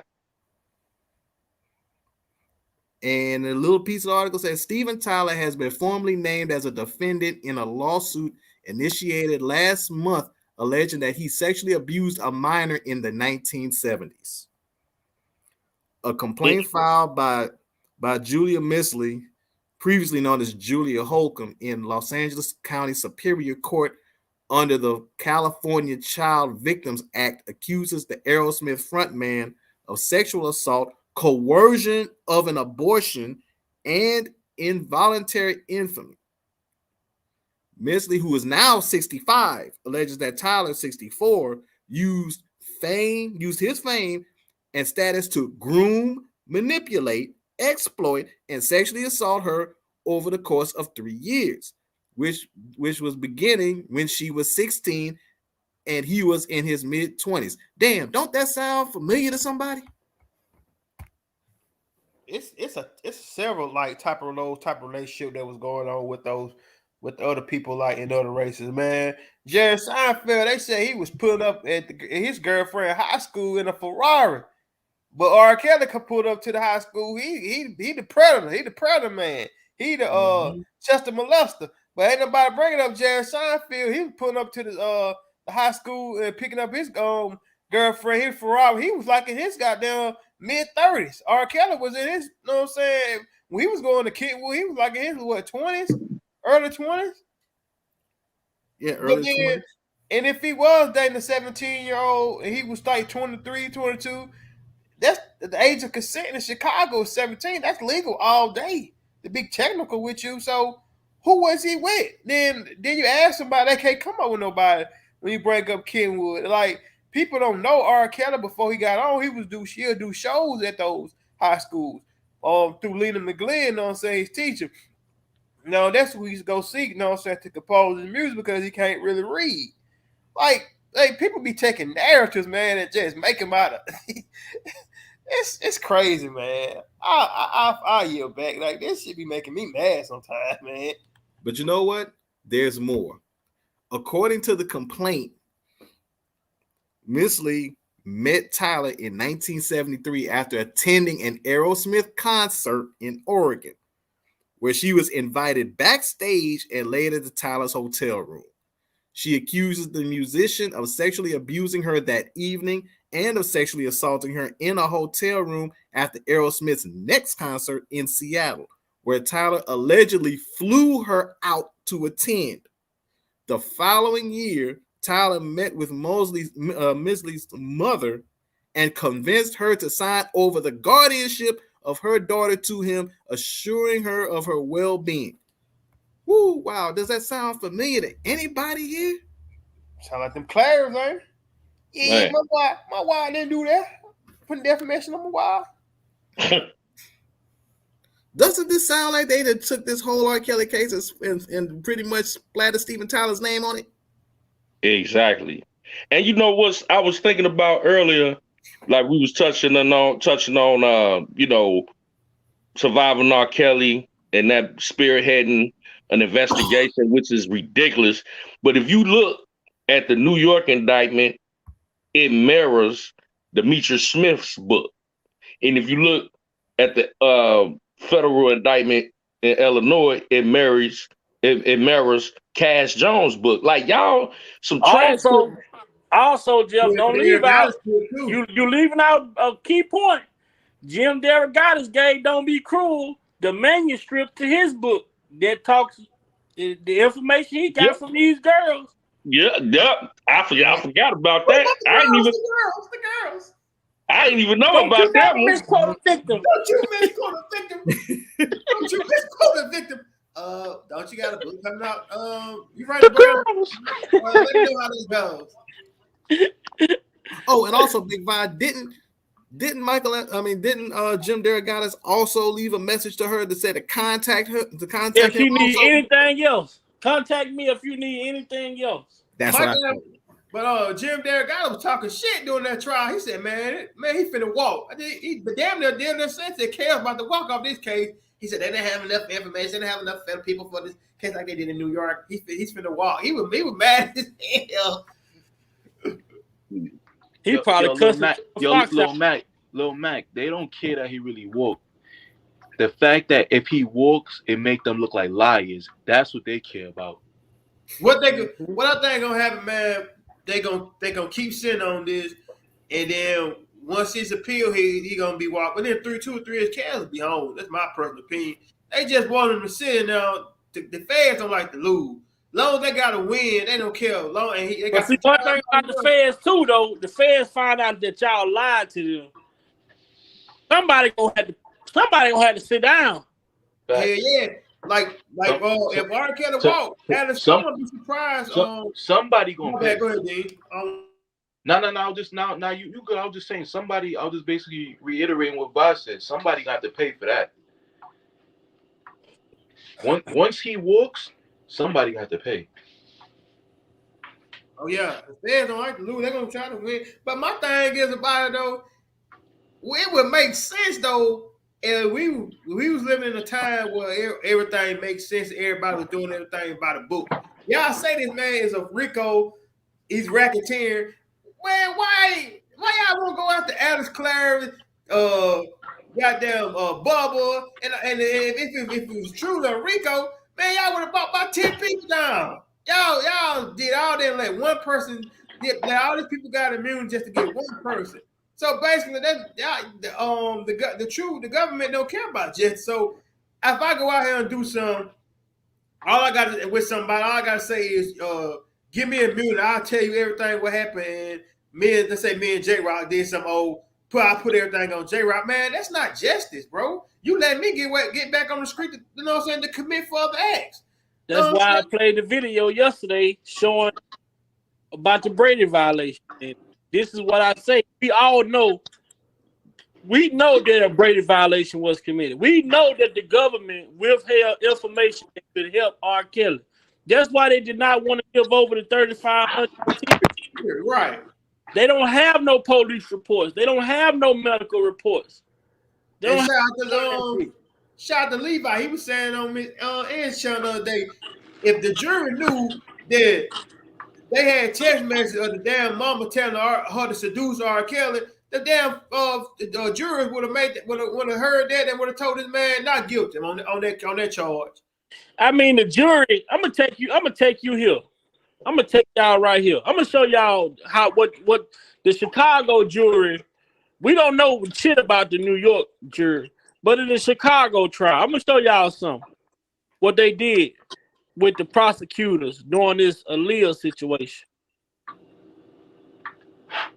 It said, as Cruel presented the case to a grand jury, one of them asked why they weren't charging Kelly with abusing Aaliyah. I don't mean this in a disrespectful way or anything. The juror said, according to the transcripts, when you first brought us evidence, you showed us the marriage license with him and Aaliyah. So I am wondering why she would not be part of it if he married her when she was a minor and abused her. Kelly married Aaliyah in 1994, Cruel explained, but the law under which they were charging Kelly, enticement of a minor to engage in sexual activity, did not exist until 1996. The marriage was quietly annulled, and Aaliyah was killed in a plane crash or whatever. So you bring this information. Why, if you knew, if you say the law didn't come in until 1996, why the fuck did you bring the information in? Right. And then if you knew you couldn't bring charges. No. They asses is lying. Cause the same way they cooked up that RICO to what you call to go back them years, right. they could have threw that in there. Right, they could have threw that in there. But it's something bigger than what we know. Because Demetrius probably told them everything, basically saying, "Yo, that was a extort tactic." So it's basically like they on some shit like, all right, we not gonna do that, but we could spin it around and could get him for the robbery and say, Wait a second, Jeff, help me out, Jeff. Jeff, you still on here? Yes, sir. So if the marriage to Aaliyah happened, it was supposed to have happened in 94, they saying. When did the sex tape come out? 01, right? Yeah, 2001. Early 01, early 02. It came out 2002. Ain't that two predicate act within a 2 year span, a 10 year span? Yeah. So is. Because that sex tape came out February 2002. Okay. Came out and he didn't get charged. He didn't get charged till it was June. Man, Kel's about to walk, man. Just look at this alone. Hold on, y'all. We cannot stumble across this point. We can't deviate. We cannot stumble across the point that was just made. Now they needed two predicate acts within a 10-year span in New York to secure. Yeah. They run the pace and they use Jane Doe, to start with. So why they couldn't use the same situation in Chicago for the tape go in the marriage? Because there wasn't no real legit tape and there wasn't no real legit marriage. Exactly. The tape was goddamn doctored and it been a chain of custody bit. Don't say dumb tape. Say all the tapes. All the tapes were doctored. They even said the tapes were doctored and manufactured. Then my thing is, I don't know why they didn't bring a chain of custody. So y'all mean to tell me it's okay for Charles Freeman, that's who gave Mike Avenatti the tape, who is a criminal by the way, can hold a tape with alleged child porn for 20 years and he don't get charged for it? Hold on. For him to even say, I didn't turn the tape in to the police because they weren't going to give me $1 million. The dude said this shit out of his own mouth. Man, I got a strong feeling when the second appellate court, and I heard someone say that Judge Adana, when her cases get to the appellate court, they normally mostly get overturned. My thing is, this man gonna walk because you got James on the fire, the key star witness, and then Demetrius. Hold on, little man. Man, we got to go somewhere. So we got to mute up, because that echo, the chat gonna get to going crazy. Somebody, we got an echo coming from somewhere. Go ahead, little man. Well, I was saying though, I was hearing people say that Judge Ann Donnelly, you know what I'm saying, when her cases normally reach to the second appellate court, they normally get, you know what I'm saying, overturned.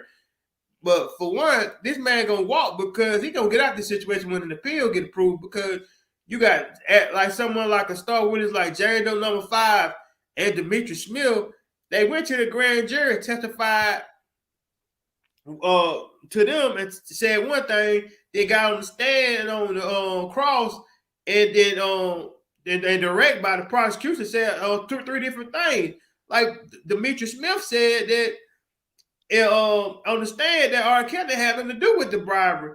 So if he the only one y'all can tie to the bribery, that means that's a charge for him on his own. That's his charge. If he went and did it alone by himself and Kelly had nothing to do with it, that killed that right there. And then y'all want to bring up this preacher in the about this marriage. Why y'all even bringing the preacher in here? Y'all don't even charge him for the marriage. That ain't got nothing to do with him bribing the official. That's not what he charged. The marriage not even what he charged for. So what they brought that, in my personal opinion, they brought that preacher now to try to confirm they wasn't married. But how the hell did they believe his testimony anyway? But he said he didn't really know who it was. He saying what they leg pants are rolled up. So, like, man, this man gonna walk with these people testimony, and you look at those New York transcripts, they was all over the damn place. But you missed another key point that the preacher said. The preacher said after he performed the ceremony, he gave a marriage certificate to Demetrius Smith. According to the state of Illinois, all you gotta do is go look it up. Only the person who performed the ceremony can file a marriage license in the county. Yep. Right.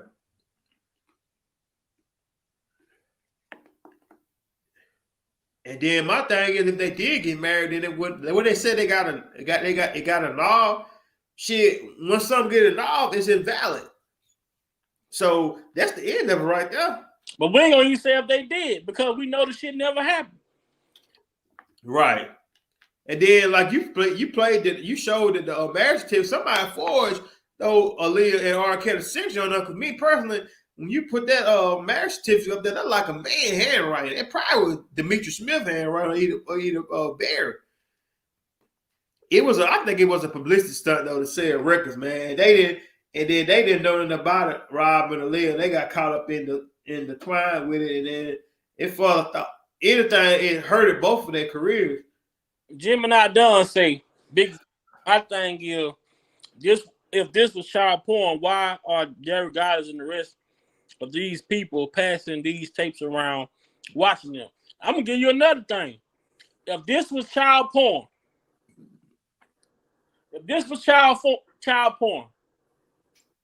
all I'm gonna tell y'all in the chat, go look up the requirements to upload pornography to a porn website. R.Kelly, that alleged sex tape was on Pornhub. Yep, it was.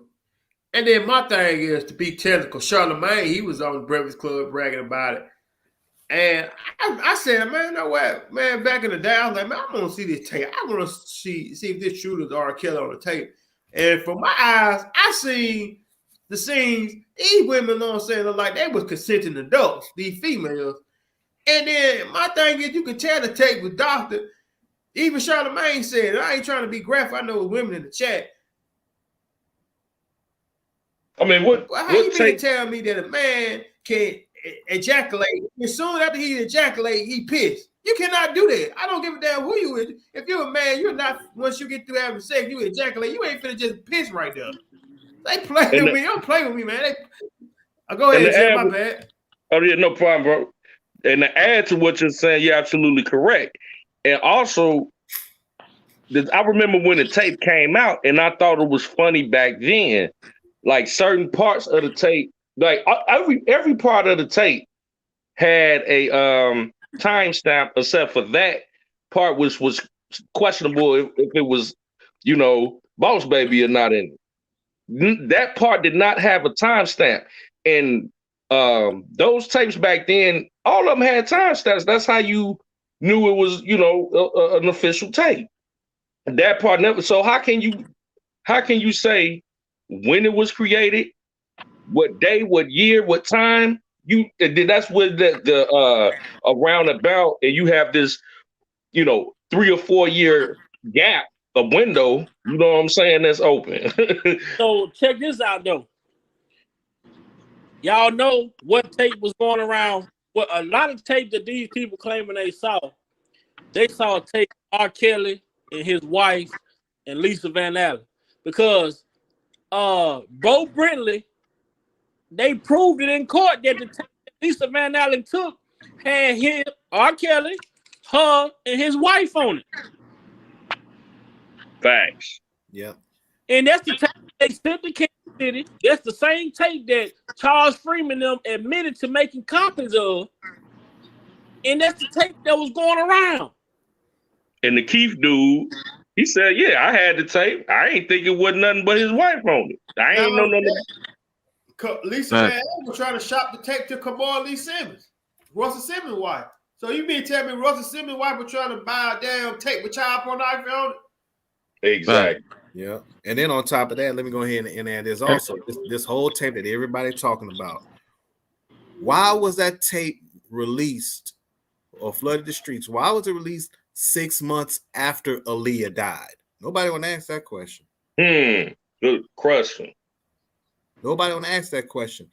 Because wouldn't it make more sense to have, if R. Kelly was doing all this deviant behavior like everybody claimed, wouldn't it make more sense to have the girl that was supposed to be on the so-called girl on the tape and Aaliyah both be together to testify against, to speak out against R. Kelly at the same time?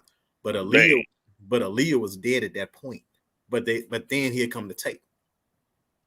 Yeah, I seen earlier, and that's a good question. I don't mean to change gears, but I seen in the chat earlier, and shout out to Nisimo. She had a great point. It wasn't the feds, because let's be clear, Chaos had been being investigated by the FBI since the early 90s when the allegations surfaced of him going around high schools. So they have been investigating Chaos since back then, but they didn't find anything that could be authenticated, so they fell back. And then the state of Illinois actually brought charges against them, and in 2002, the feds stepped away from it. And then same with this. The feds came back. Look at the screen, Jill. The feds came back in 2005. Wow. See, that part I didn't even know. And then they stepped away in 2018. Then they left it. Hey, check the timeline out. We got a little echo. I don't know where it's coming from. But let's just mute up while we go back on this. Now, it says that despite possessing the tape and having known about the allegations for decades, the government declined to bring charges. Indeed, it declined to do so on multiple occasions. And on the 10/3/2005, which is October 2005, they closed the investigation. Then again on May the 31st of 2018, the FBI closed the investigation. But they came back, dropped Surviving R. Kelly January the 3rd of 2019, and Kim Fox brought her box fan built ass out and said that she is deeply saddened by what she saw on Surviving R. Kelly, and she's a victim, and she's going to open up a hotline, and for anybody who's been a victim of R. Kelly or Robert Kelly to call in and report their abuse. Hey, you guys. So while you were saying that, Big Five, something just came to me. I kind of figure, this is my personal opinion, I'm thinking about this. I kind of figure how Homeland Security got, when Chaos, because like you said, the feds picked this up. They said they can't find it against him. Tim Savage ass kept coming out here talking about some my daughter hell kid. Remember they were talking that kidnapping shit right before Survivor R.Kelly came out. Then also you got the Angelo, who got a friend that worked for Homeland Security. People ain't forgetting that. And then you bring in the other guy, the CI, and you can connect all these people together. Ain't no telling how many people came out the chaos out there. You got all these 3 people right here. This man coming out here talking about some my daughters. They come out talking about my daughters being held captive. They can't come home. And people don't know, like Homeland Security, they deal with like situations of like terrorist threats and all that, and kidnappings and all that. And that's how I think that's me personally. That's how that Homeland Security started investigating them. Because my thing is, if the feds now ain't got nothing on you, how the hell did Homeland Security start investigating this man? Right, exactly. That's the point I was getting to, Lil Mac, because you would think Homeland Security would have bigger fish to fry than R.Kelly, a R&B singer that's living a rock star lifestyle, while we're out here suffering from a worldwide pandemic and domestic terrorism and terrorism threats from abroad. Abroad. You know what I'm saying? So how do you focus so it was some type of connection between the Savages, Tasha K, and that whole circle right there that brought them in. You know what I'm saying? Because let's be honest, when did Homeland Security? When was it? It started in what, 2001 because of 9/11. Those offices opened in like 2001, 2000. So majority of these allegations date back prior to Homeland Security even being a thing. You know what I'm saying? These allegations date back to the 90s. Homeland Security wasn't even around, but the FBI didn't want to touch it. You know what I'm saying? So that speaks volumes. Right, Jeff.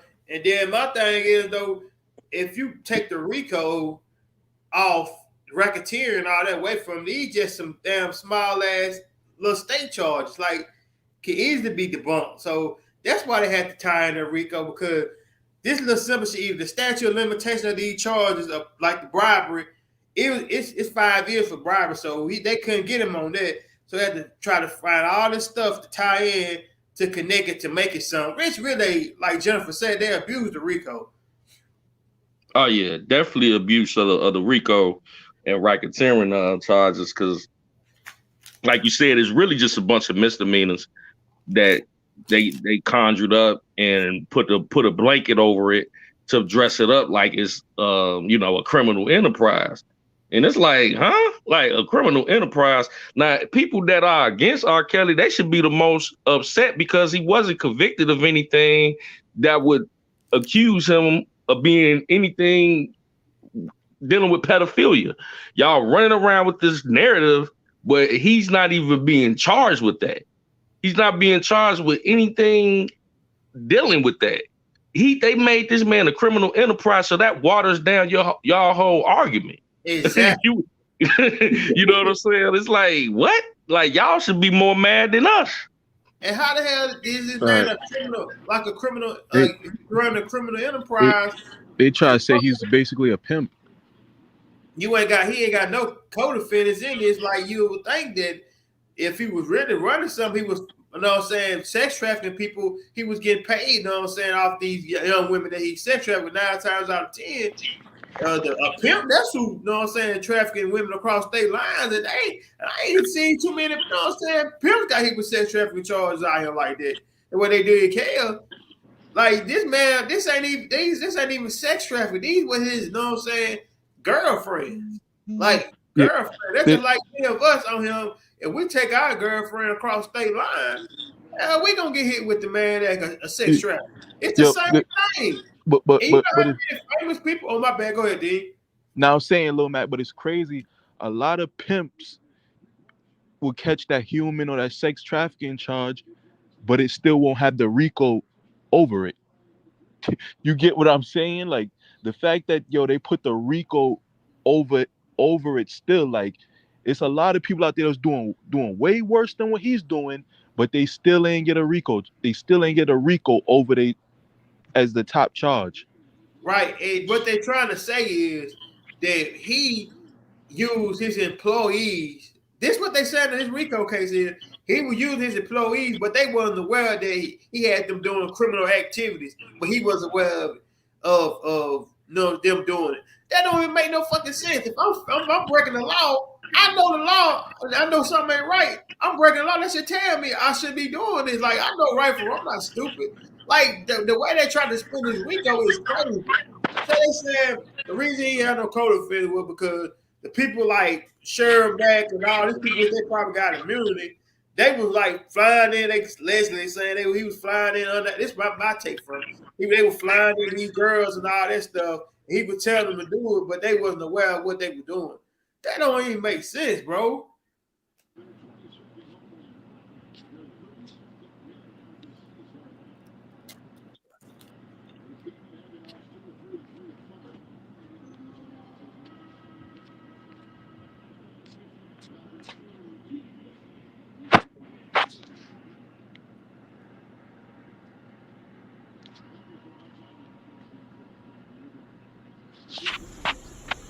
I got a phone call. Yeah, I know y'all here. Man, why you keep following me, man? I know what you're doing. Bro, why you keep following me? I know what you're doing. Everybody know I'm at the courthouse. I had court. No sense, bro. I had court. Why you gotta do that, though? Why I do what? Why you do the crime, but you can't do the crime? I ain't did no crime. You always telling on people, man. Stop snitching on folks. You get mad because that white man just told me they didn't see a testimony like that in 10 years, dog. Bro. Like they your friends. I'm a snitch, nigga. Hell yeah, ain't my friends. Just because they ain't your friends, they my friends. Out here at the courthouse tripping. Hey,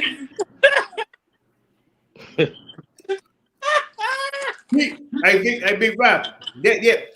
That's smart dummy. Just don't know he can ball ass back into something. That's smart dummy. But people want to know what he's talking about. Hold on. Let's see what Angelo talking about. Let's see what Angelo talking about.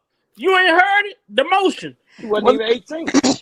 You know what? And see, this is my thing because I'm watching everything that's going on, and don't none of y'all seem happy that like Kels is locked up. Like it's still. That's what you gotta understand. With me, I'm still dealing with my daughter, my child, who's fucked up, and this is why motherfuckers like this old smart dummy over there, and that side chick, none of them can ever understand.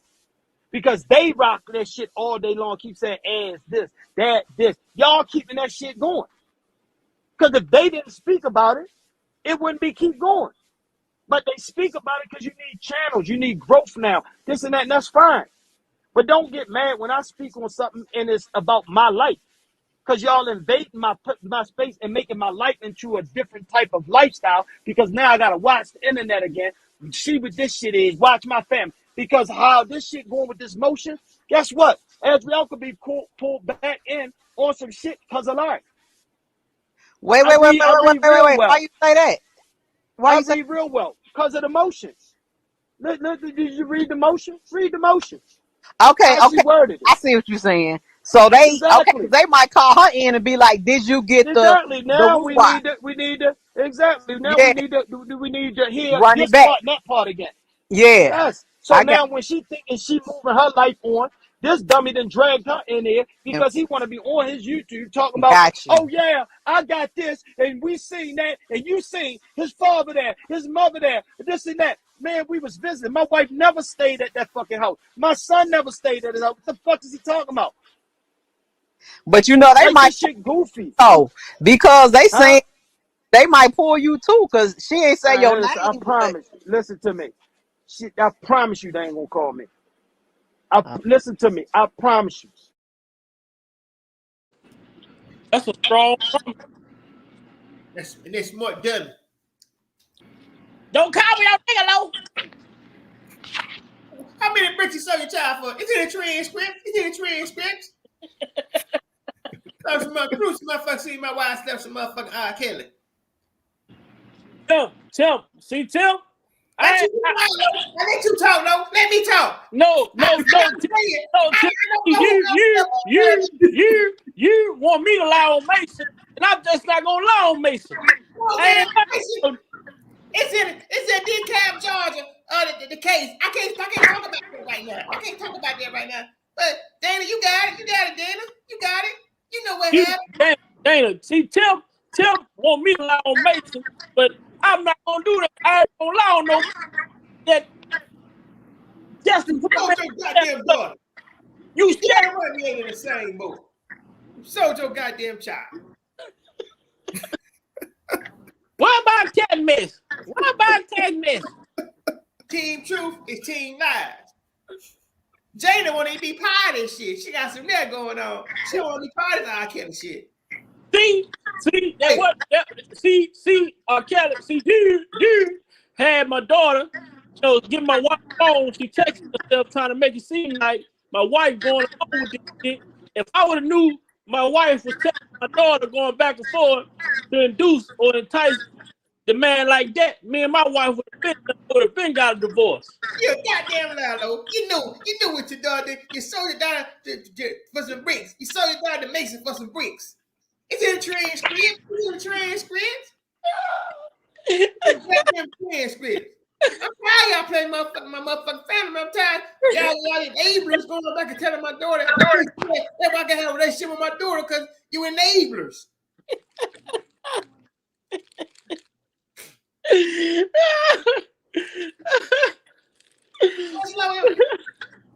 I gave him R.Kelly Jerry records. He don't know what the fuck I'm talking about. Ask him how he got R.Kelly Jerry records. I ain't got no beef with that man or nothing like that. But Azrael is talking to motherfucking R.Kelly. I know Azrael is emailing R.Kelly.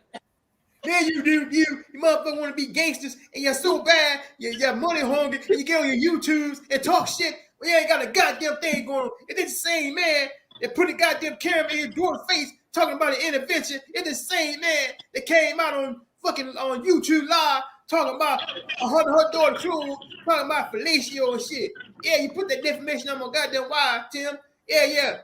You said you was on them pills. You said you called down, but your wife, she's still on them pills. You need to get that bitch in the rehab. She got them drugs real back, man. Boy, look back, Sam. Oh man. I don't know who that girl is. I thought goddamn that bad girl Sam D. Yeah, she got that bad girl Cash on. You, Angelo, you slept Cash on. Also, he came out. He slept with Team True. Tim, I heard Faith Roger was lying to him. Yeah, that bitch lying. I got 24 on. I got Otto that bitch lying. I told her, Otto, her mama could tell her mama go back and get some more motherfucking information. Yeah, that bitch lying. Bitch is a little cannon. Like with Jada anymore. I would be on her motherfucking ass. She go get her dad and her brother all on. And then put a hand on that bitch. Fuck with me, this Jay Savage. I ain't a gangster. I'm not a gangster. I might get a little Westwood, but I ain't no gangster now.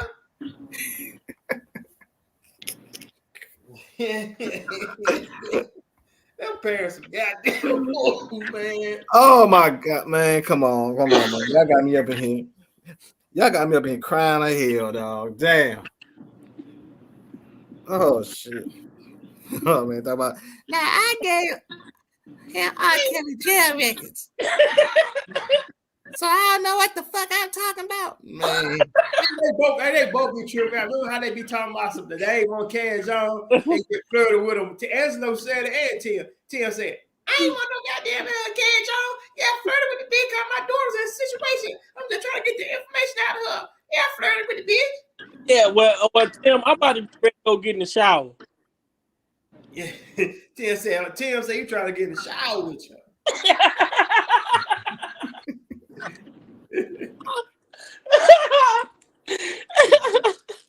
When that fool got up there and said, maybe I need to stay on the phone. What the fuck?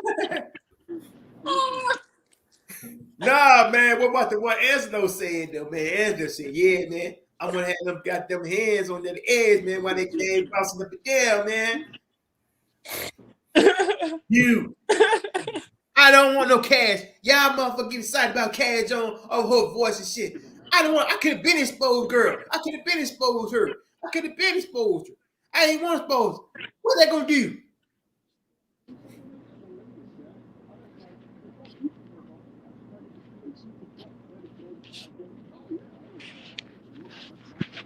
Oh man. I gave them R.Kelly J records. I have R.Kelly J records. What's wrong with this dude? I didn't want to do why he was like that. It ain't my fault. R.Kelly kept fucking around with the Chevrolet bird. Oh man. I'm gonna start calling Tim Savage as Mr. Clock. He gave R.Kelly 120 hours, Tasha K 72 hours. That nigga gave Angelo 40 hours. When I met you, Tasha K, you had 80,000 subscribers. Now you got 100 million. Bitch, I made you. Try this shit. Instead of talking about my wife sells some motherfucking R.Kelly. Produce the receipt. Produce the receipt that my wife sells some motherfucking R.Kelly. We need to have face. I don't care. You can sit. We need to sit down at the round table. I don't care. I can bring my wife. You can bring your husband. You can bring whoever. We're gonna have some motherfucking face about how you talking about my wife sells some motherfucking R.Kelly. Produce the receipts. That's what I want to do. Produce the receipt. I'm trying to have a relationship with my daughter, and I can't do it because you enable to keep going back and saying the same motherfucking thing. Man, that guy. Glenna, she's an enabler. Glenna, I told you. Glenna's an enabler. Man, little man got going, man. We gotta let Kels come on. We gotta let Kels speak, babe, before we get ready to get up out of here.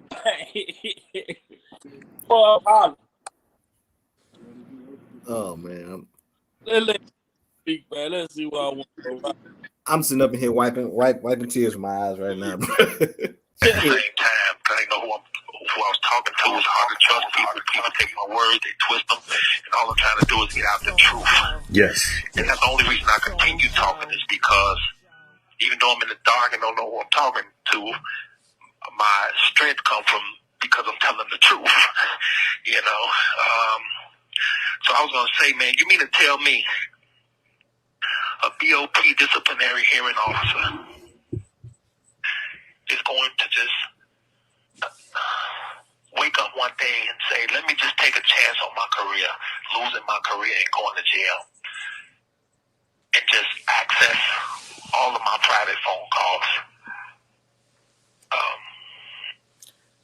It doesn't make sense, because personally I wouldn't risk my career like that.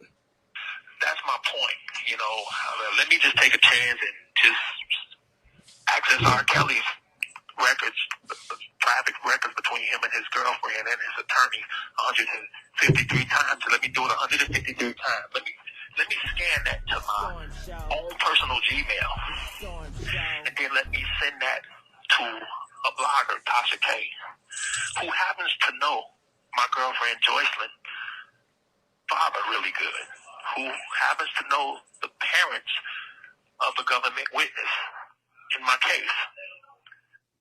These are not coincidences, man. This is a plan. You know what plan it is? People have to figure that out for themselves. But it's a plan. Those are too many coincidences. And who's gonna do that? And besides, I'm already going through enough.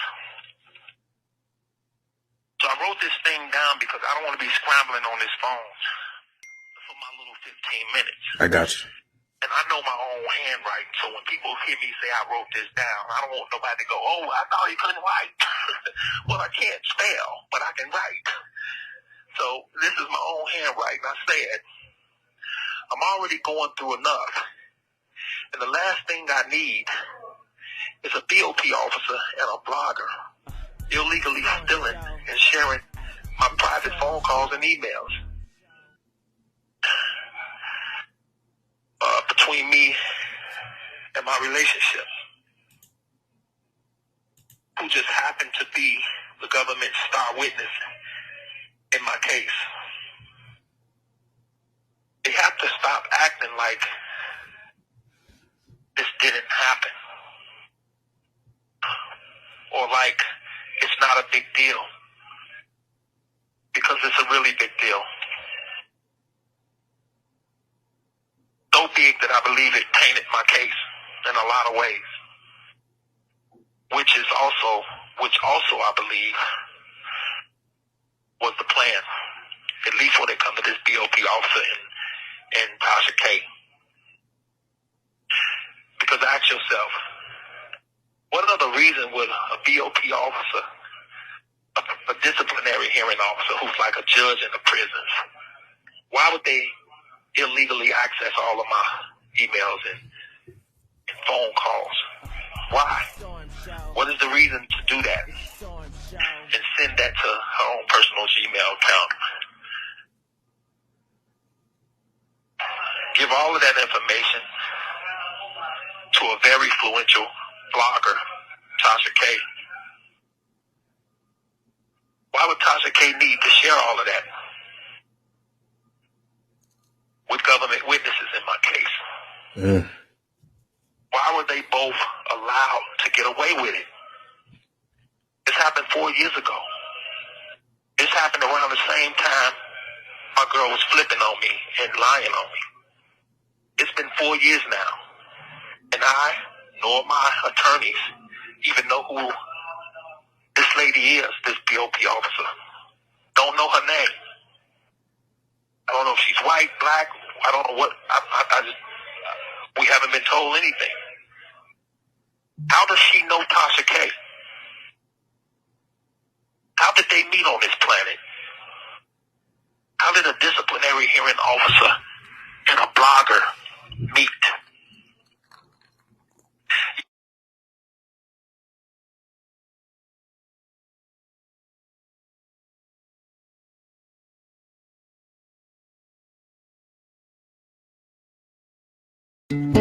Grown right here in the Lone Star State. To bring the freshest of Texas. Yeah, people will say R.Kelly's just fishing.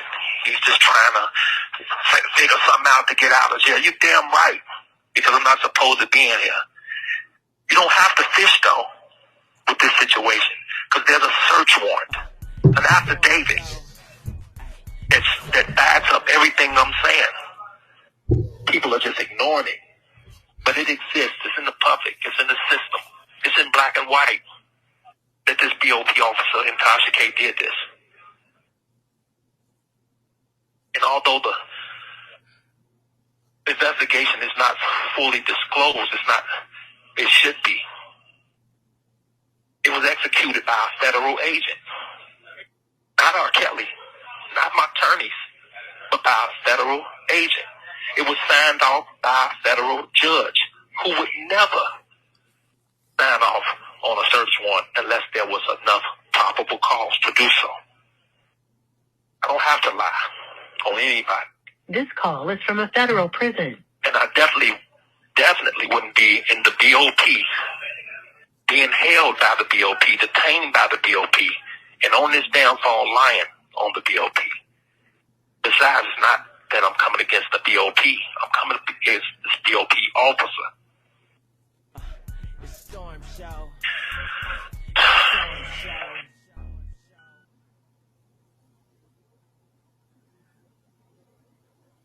And besides, if I was lying, this phone call would have been disconnected. Okay? It would have been cut off on me. But because I'm telling the truth, it's not. I know I had a very good chance of beating my case. But that chance was stolen from me when this BOP officer decided to illegally steal all my information and share it with government witnesses through Tasha K. And this is according to the OIJ. There was an investigation done, a search warrant done back in 2019, back in 2020, before I even went to court, which means I really shouldn't even went to trial until this investigation was fully investigated.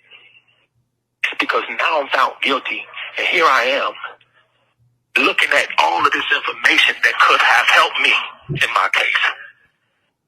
It could have stopped people from being on the stand that were scorned or mad at me because they saw some illegal contraband shown to them by Tasha K. From this BOP officer stealing it. If I'm not making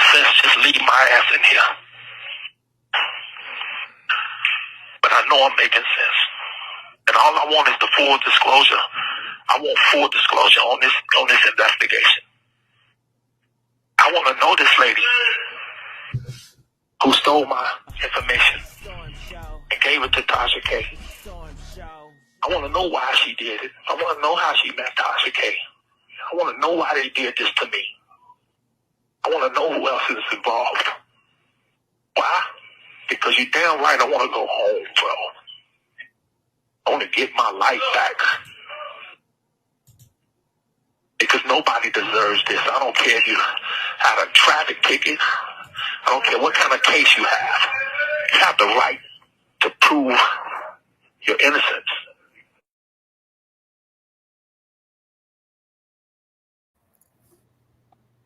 Just let your soul glow.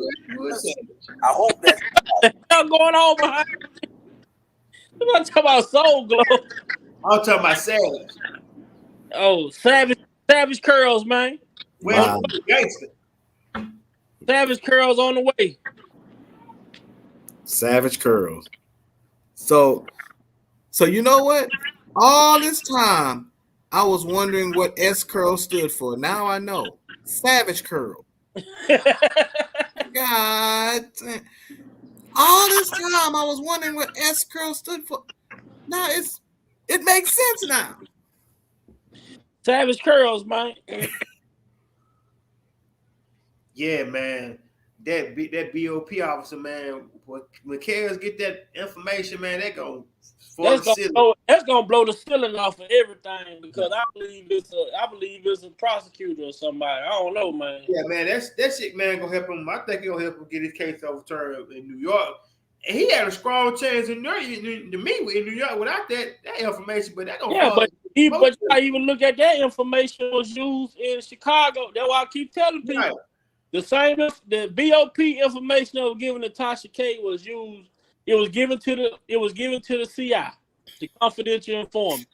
The confidential informant was in contact with Don't Be Cruel in Chicago. And guess who was the star witness in that case? Boss Baby. Boss Baby. Yeah. So I ask people, why did Boss Baby choose to take a vacation to Florida? Well, the star witness in the New York trial live in Florida. Right. You know what? I'm waiting for 3 big shoes to drop. Number 1, the BOP officer. Number 2, the communications from Angel Crew. And number 3, the communications of Michael Avenatti between him and Kim Fox. Right. Thanks. Those three shoes drop. It's a wrap. It's a wrap like that, man. But hey, look, y'all. Hey, we almost out of gas, man. Shit, we gotta find a gas station.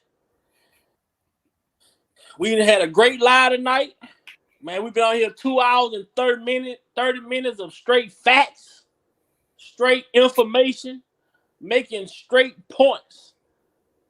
I mean, how could people argue this? We got the. Hold on, let me do it the correct way. Kim Fox dropped them charges. We kept that shit going. We got transcripts. We got text messages. We got affidavits. We got motions. We even got the witness getting caught lying.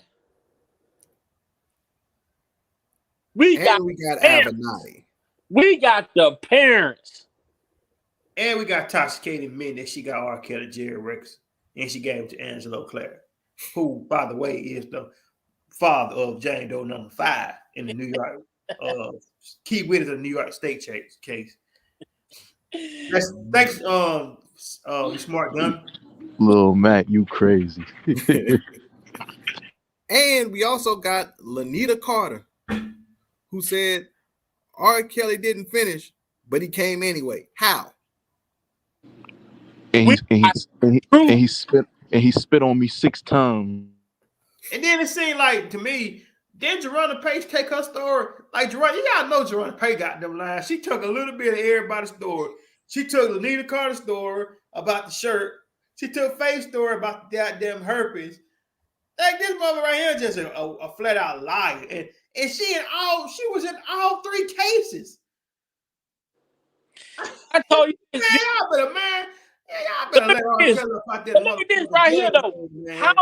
How is it so ironic that in the New York trial, the two key witnesses, JP and AZ, both had fake identifications? Right, and then J-Rock made a good point last night. I was watching y'all boys on the line. He said Faith Ross going around talking about some, I ain't a victim. Then her mother going around saying I ain't got herpes. How the fuck you the reason he My daughter ain't got herpes. My daughter ain't got herpes. Then shut up. He tried to get him to you. He tried to get into it. Yeah, he tried. How you try to give somebody something? It's either you did or you didn't. Then Tim Savage going around saying she lying. And then on top of that, how can you try to give somebody something you don't have? You don't even have. Make that shit make sense. They need to take their church house need to be falling, man. Yeah, man. Then she all that shit about girl daddy. She go get a goddamn daddy and a brother. I don't give a damn. I'm savage. And then it's right on Surviving R. Kelly, the final chapter, ain't had none of that energy towards the daddy. We been wanting to go. Well, I ain't saying my daughter got to come home. She can go out and get her own apartment. Well, I just want out this situation. Tim, shut your ass up, man. You shot on Gayle King and lied. Talking about you don't know who R. Kelly is. But then you want R. Kelly, know what I'm saying, to use some of your panties for his Black Panther tour. The model, his women, y'all. Man, get out of here, man. You ain't had your alleged oh, my bad. We talking over each other. I post a whole picture of her, Jocelyn and Jayla with R. Kelly.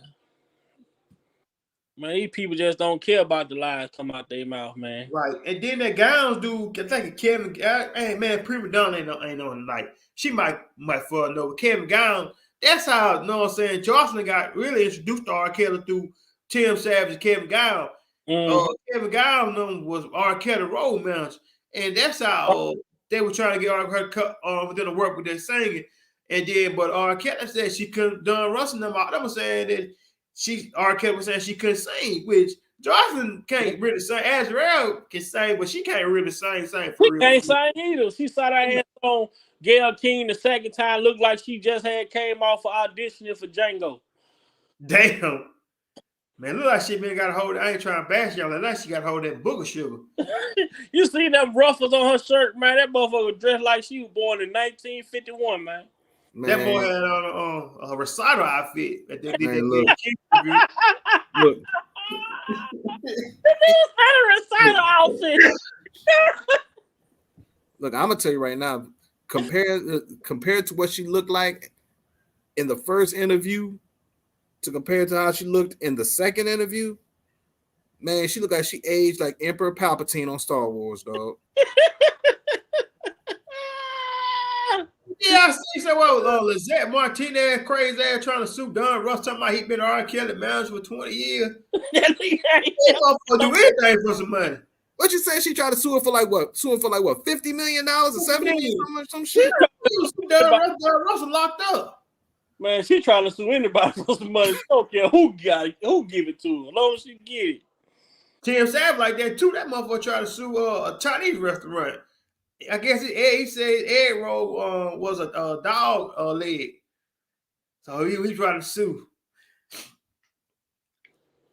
Man, these most money hungry clout chasers. Man, I'm telling y'all, man. But hey, man, we almost out of gas, bro.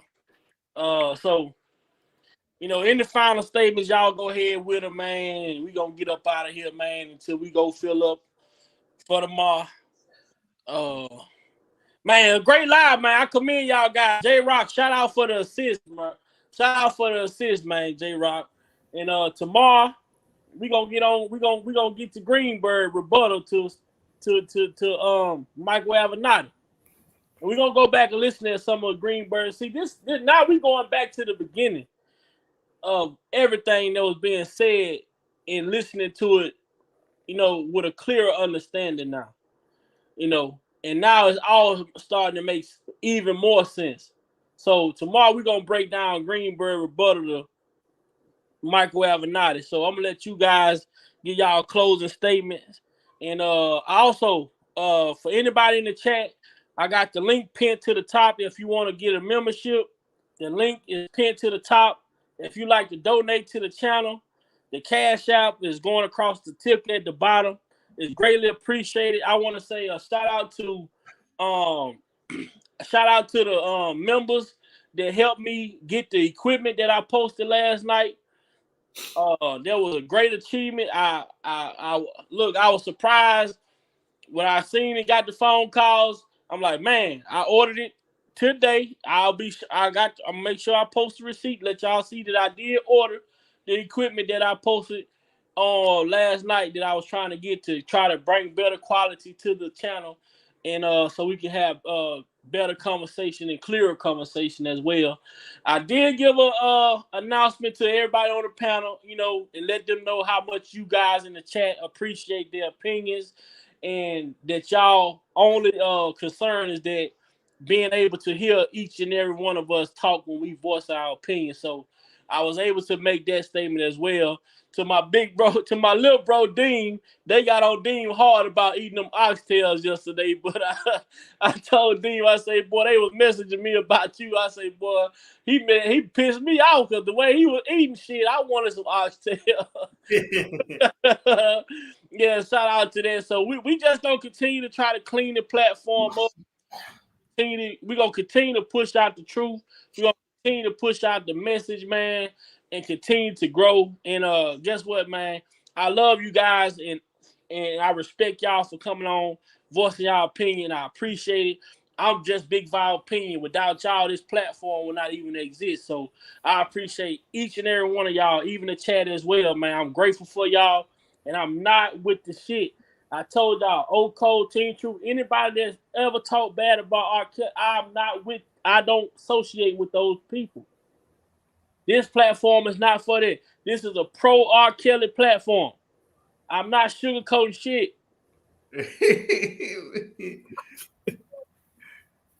Well, he went to Westwood, did he? Yeah. You sure? I'm a gangster. I might get a Westwood there now and then. Right, the gangster. I'm gonna let y'all go ahead with y'all closing statements, man. Who want to go first? Yeah, man. Oh man. You want to close out, J Rock? Yeah, I'll go ahead. I'll close it on out. I appreciate Big Vi having me on. I appreciate taking my suggestion under advisement, and because it's a lot of information out there, and I thought it was very critical for this time go around, because just like I think I told Jeff this earlier, I said that this is one of those people that people, it's one of those things that people continue to overlook. Either they forgot about it or they overlooked it in regards to Michael Avenatti, because Michael Avenatti is one of the main people that's in the eye of this R. Kelly hurricane. He's been in it this whole damn time, and he represented multiple people against R. Kelly, which cannot be understated. As a matter of fact, I think he had the most people he represented against R. Kelly, more than any other attorney. He represented it with the Claris, Geronda Pace, not Lizette Martinez, Lanita Carter, and I think Heather Williams. All those people. The whole Chicago State case was his. He represented the whole Chicago State case. Yep. Yeah. So all together, that's about 5 people. So and like I said, he represented multiple people, and all the grandstanding press conferences he had, and still, and I believe this is one of the 2 reasons why Kim Foxx dropped that case, was because she knew that if she took that state case, that Michael Avenatti's name was going to come up. Yeah. And she didn't want to walk down that road, because everything that he has touched has basically fallen apart. And she didn't want to take that chance of that case falling apart. Plus the other point that I've always said, that she didn't want to take the chance, because if this case was televised, now she has to justify all the BS that she brought forward, and she didn't want to take the chance of doing that either, because that also was going to fall apart and probably gonna fall apart in spectacular fashion. Man, Chicago will be on her. No, Chicago love kids. This is his hometown. And imagine that they you know what I'm saying, trial televised. Man, Chicago goddamn kick in Kim Fox goddamn office. I believe it. I totally believe they it. figure out what's going on. They don't know what's going on. And once they do, they probably went over there and beat Kim Fox up. And Kim, I don't know if they would have beat up. She can fight. Her goddamn husband locked himself in the bathroom, calling the police.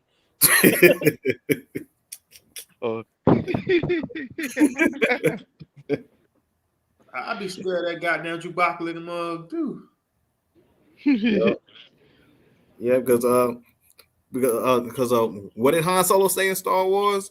Because Wookiees don't pull arms out of people's sockets when they lose. The Wookiees are known to do that. man, we finna run out of fucking. Y'all play it. Man, we flow that, man, Big Five. We flow them motherfucker. Oh, hey, long as we keep the car going, man, we gonna make it to that overturned conviction, man. That's our destination. The destination is getting these convictions overturned, man. Oh, they gonna get you. Long as we keep getting in the car driving every day, we gonna make it to our destination, bro. Yeah, for sure. We get in the car. Well, we keep God first. Get in the car, put on our seatbelts, and be on our way. In fact, I'm gonna go ahead and dip on out. Hey, Vi, I may give you a call a little bit later on tonight. All right, I'm up, man. Okay, but I'm up. All right, appreciate everybody in the chat. Much love to every single last one of y'all. Appreciate you, J. Rock. Dean, have a good night. All right, Jay, be safe, my brother. Be safe. All right, Lil Mac Savage, or Tasha, or Tasha K, Tasha K Light, I guess. I'm going to ask her because the fans know I got R.Kelly Jerry. This dude, wow, bro. Oh man, I just got one question, man. Why you had to dress up like a King Mama from Coming to America, dog? I don't know who she thought she was. Oh man, y'all take it easy. All right, J. Rob. Who me? Me next? I gotta go next, man. I just want to say, man, it's always good to, chop it up with you guys, man. Everybody in the chat, man. I love you guys, man. One thing I can say about R.Kelly, man, if he did something, man. He met me. These past 4 years, man, I met some great people, man. Dean, J. Rock, Big Five, Jeff, my boy, bro, Jeff. We chop it up daily. Shout out, Sir Miguel, a smart, wise brother, man. Always dropping great knowledge, man. Great jewels. Everybody in the chat, Miss Nisimo, Leslie, Jeans. Yeah, she's a good, advocate for R. Kelly, man. Everybody, I just love all you guys, man, because I appreciate y'all the advocacy that we do for him, man, because it feels good, to hear somebody talking good about him, because every time you turn on the TV, they mainstream media, they bashing this brother, man, and half of the shit that they saying, excuse my language though, but it's not even true. And like these key points, like we need to keep, liking Big Five lives, keep sharing them on all your social media, because that's what R. Kelly wants us to do as supporters. He don't want us, to be on her bickering and back and forth, going at it with each other. We need to spread the awareness for this brother, man, because if this can happen to R. Kelly, it can simply happen to me, you, anybody in the chat, because he's blessed with some of the luxuries that we don't have, like a little more money than we have, but we the average Joes, everyday working class, white people, like everyday people, we ain't gonna make it. But we need to keep, mentioning this situation with this BOP officer, because that's tremendous. Because like Kels really feel like that tainted his case, and I really feel it did too, because that witness played a key role in going to testify, and I don't think she was testifying to the fact she was a victim. She was testifying to the fact that she was mad. And I don't feel like it's right for a scorned person to come on the stand and just lie on somebody. And then now this man facing 30 years in the hole. Now that ain't right. And also you can't never forget Michael Avenatti, man, what he did. He brought to this case, man. He, you know what I'm saying, trying to represent the Clares, which we all seen in the transcripts and the email that the Clares knew that that their daughter and the mother lied about her age and was pretending to be him, and it basically entrapped R.Kelly. And R.Kelly sent this young lady home, and they brought her back. Yeah, we need to keep talking about that. Keep talking about how Kim Fox was let Justice Smollett go and pursue charges on R.Kelly. You know what I'm saying? We need to stay on her neck. And also these accusers, never forget how they lied. Jeronna Pace said she lied about her age. Lisa Van Allen said she lied about her age. Ezra Clary, she lied about her age. Then you got Asante McGee. She the one that came out and got the parents. Don't just say lied about their age when you talk about the star witness in New York in JP. They had photo identification. Yes, they had photo identification, and JP had forgery charges and identification charges in her background. And also, we just got to keep spreading awareness about these people about the situation, man. And if you knew over him, man, we ain't on him just rambling and we just like R.Kelly music. It's more to it. This man was done wrong, and we wouldn't be if he truly was guilty of something, we wouldn't be wasting our time on every night speaking on this brother. So don't get it if you knew of it, don't get it twisted trying to make it seem like we some upset fans. This man was done in jest. This man due process was violated, and so many other rights he had was violated. And my thing is, if you don't believe us, do your own research, and you will see that it's more information out here that will prove his innocence than his guilt. And I'm gonna fall back, like I said, Big Vibe, Dean, Jeff, Sir Miguel, J Rock. I love you, brothers, and everybody in the chat. It's always good to talk to y'all. Y'all, you know what I'm saying? With y'all awareness, what y'all bringing, the wisdom that y'all bringing, the knowledge that y'all bring. I love you guys, and I also want to thank R.Kelly, man. And we need to do an R.Kelly appreciation night where we just play music and everybody come on the live and say what was it that you liked about R.Kelly? We just appreciate him. Let the world know that, man, he's still the king of R&B, and we ain't, you know what I'm saying, forgetting about him. And because he, you know what I'm saying, blessed a lot of us, you know what I'm saying, great moments, great memories in our lives. Like me, for an example, I remember when I was like 6, 7 years old, I was watching a download video. I'm feeling him done Mr. Biggs. I've been wanting to whoop his ass, man. How he did it. And me being young at the time when that video was coming out, I ain't know what I'm saying. I thought it was real. I said, shit, man, when I see Don Ron, I said, man, I'm gonna check him about that shit. I don't like him. Every time I seen Ron Oz, I didn't like it. But then I got older, I realized that the video was fake. Yeah, man. Yeah, I've been wanting to whoop down. Facts, Lil Mac. I'm with you, Lil Mac. Yeah, but free R.Kelly, man. I'm about to get off him, man. Free Chaos, man. And just want to say, R.Kelly even listen to us on this live. Just let them know, man. You got supporters out here, man. We appreciate all the music you did. You the best to ever do this R&B shit. You second to none, man. Can't none of these niggas fuck with you back in the 80s, 90s, or the year 2000, bro.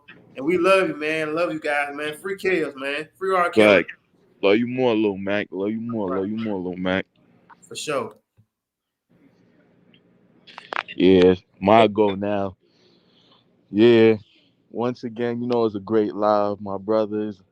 I said always let y'all know I really appreciate the panel. I really appreciate, you feel me, the people that's in comments. Like, I appreciate everybody. Like, I really just enjoy, like, just talking to my brothers. And, you know what I'm saying, we're going to get to the bottom of this.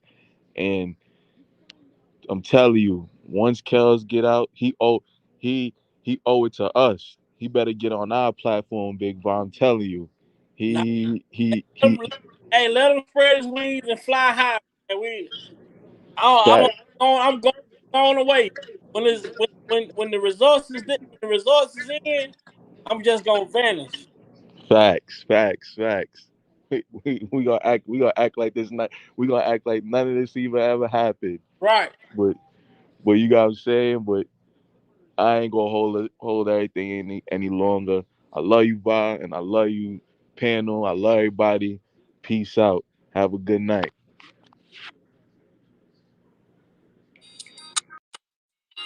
I want you to do me a favor. I want you to take all of your thoughts, all of your worries and problems, and forget about them. Because tonight is about me and you. No fake love, no pages, no blue waves, just us. No phone calls, no messages, no family, no friends. I just wanna be alone with you, alone. I just wanna get it on with you, yeah. You and I leave a clue. Here's what I wanna do, baby. I just wanna take the time tonight, holding your body tight, keeping you warm. Nothing's gonna stop this feeling, no. Sensual feeling. I just wanna take the time tonight, holding your body tight, keeping you warm, yeah. Nothing's gonna stop this feeling. Nothing. Sensual feeling. Listen, baby. No bill collectors, no landlords. Your boss is tripping. Just ignore it. You got plans. Call them off. The CD. Take it off. Call.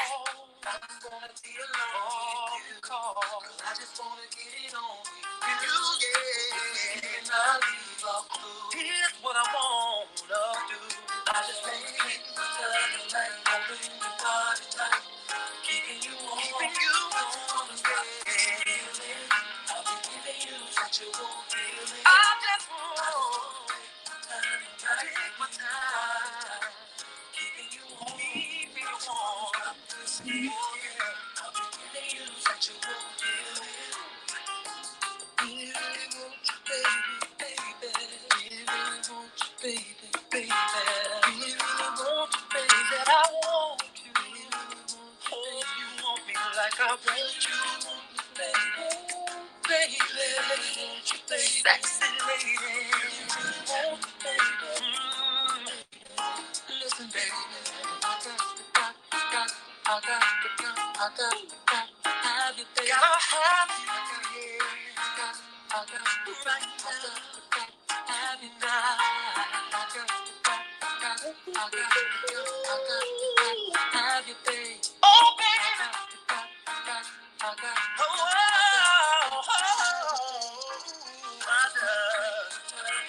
take my time. Keeping you warm. Nothing's gonna stop this feeling, yo. I just take my time. Let us both unwind, yeah. Nothing's gonna stop feeling, no.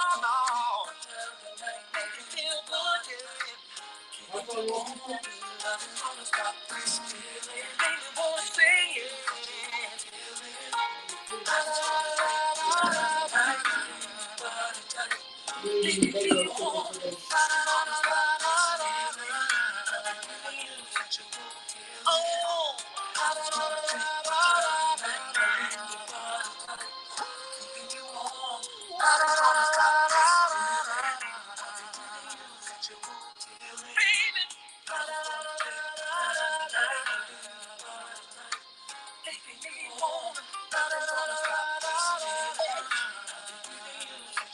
Somebody help me. You me all alone.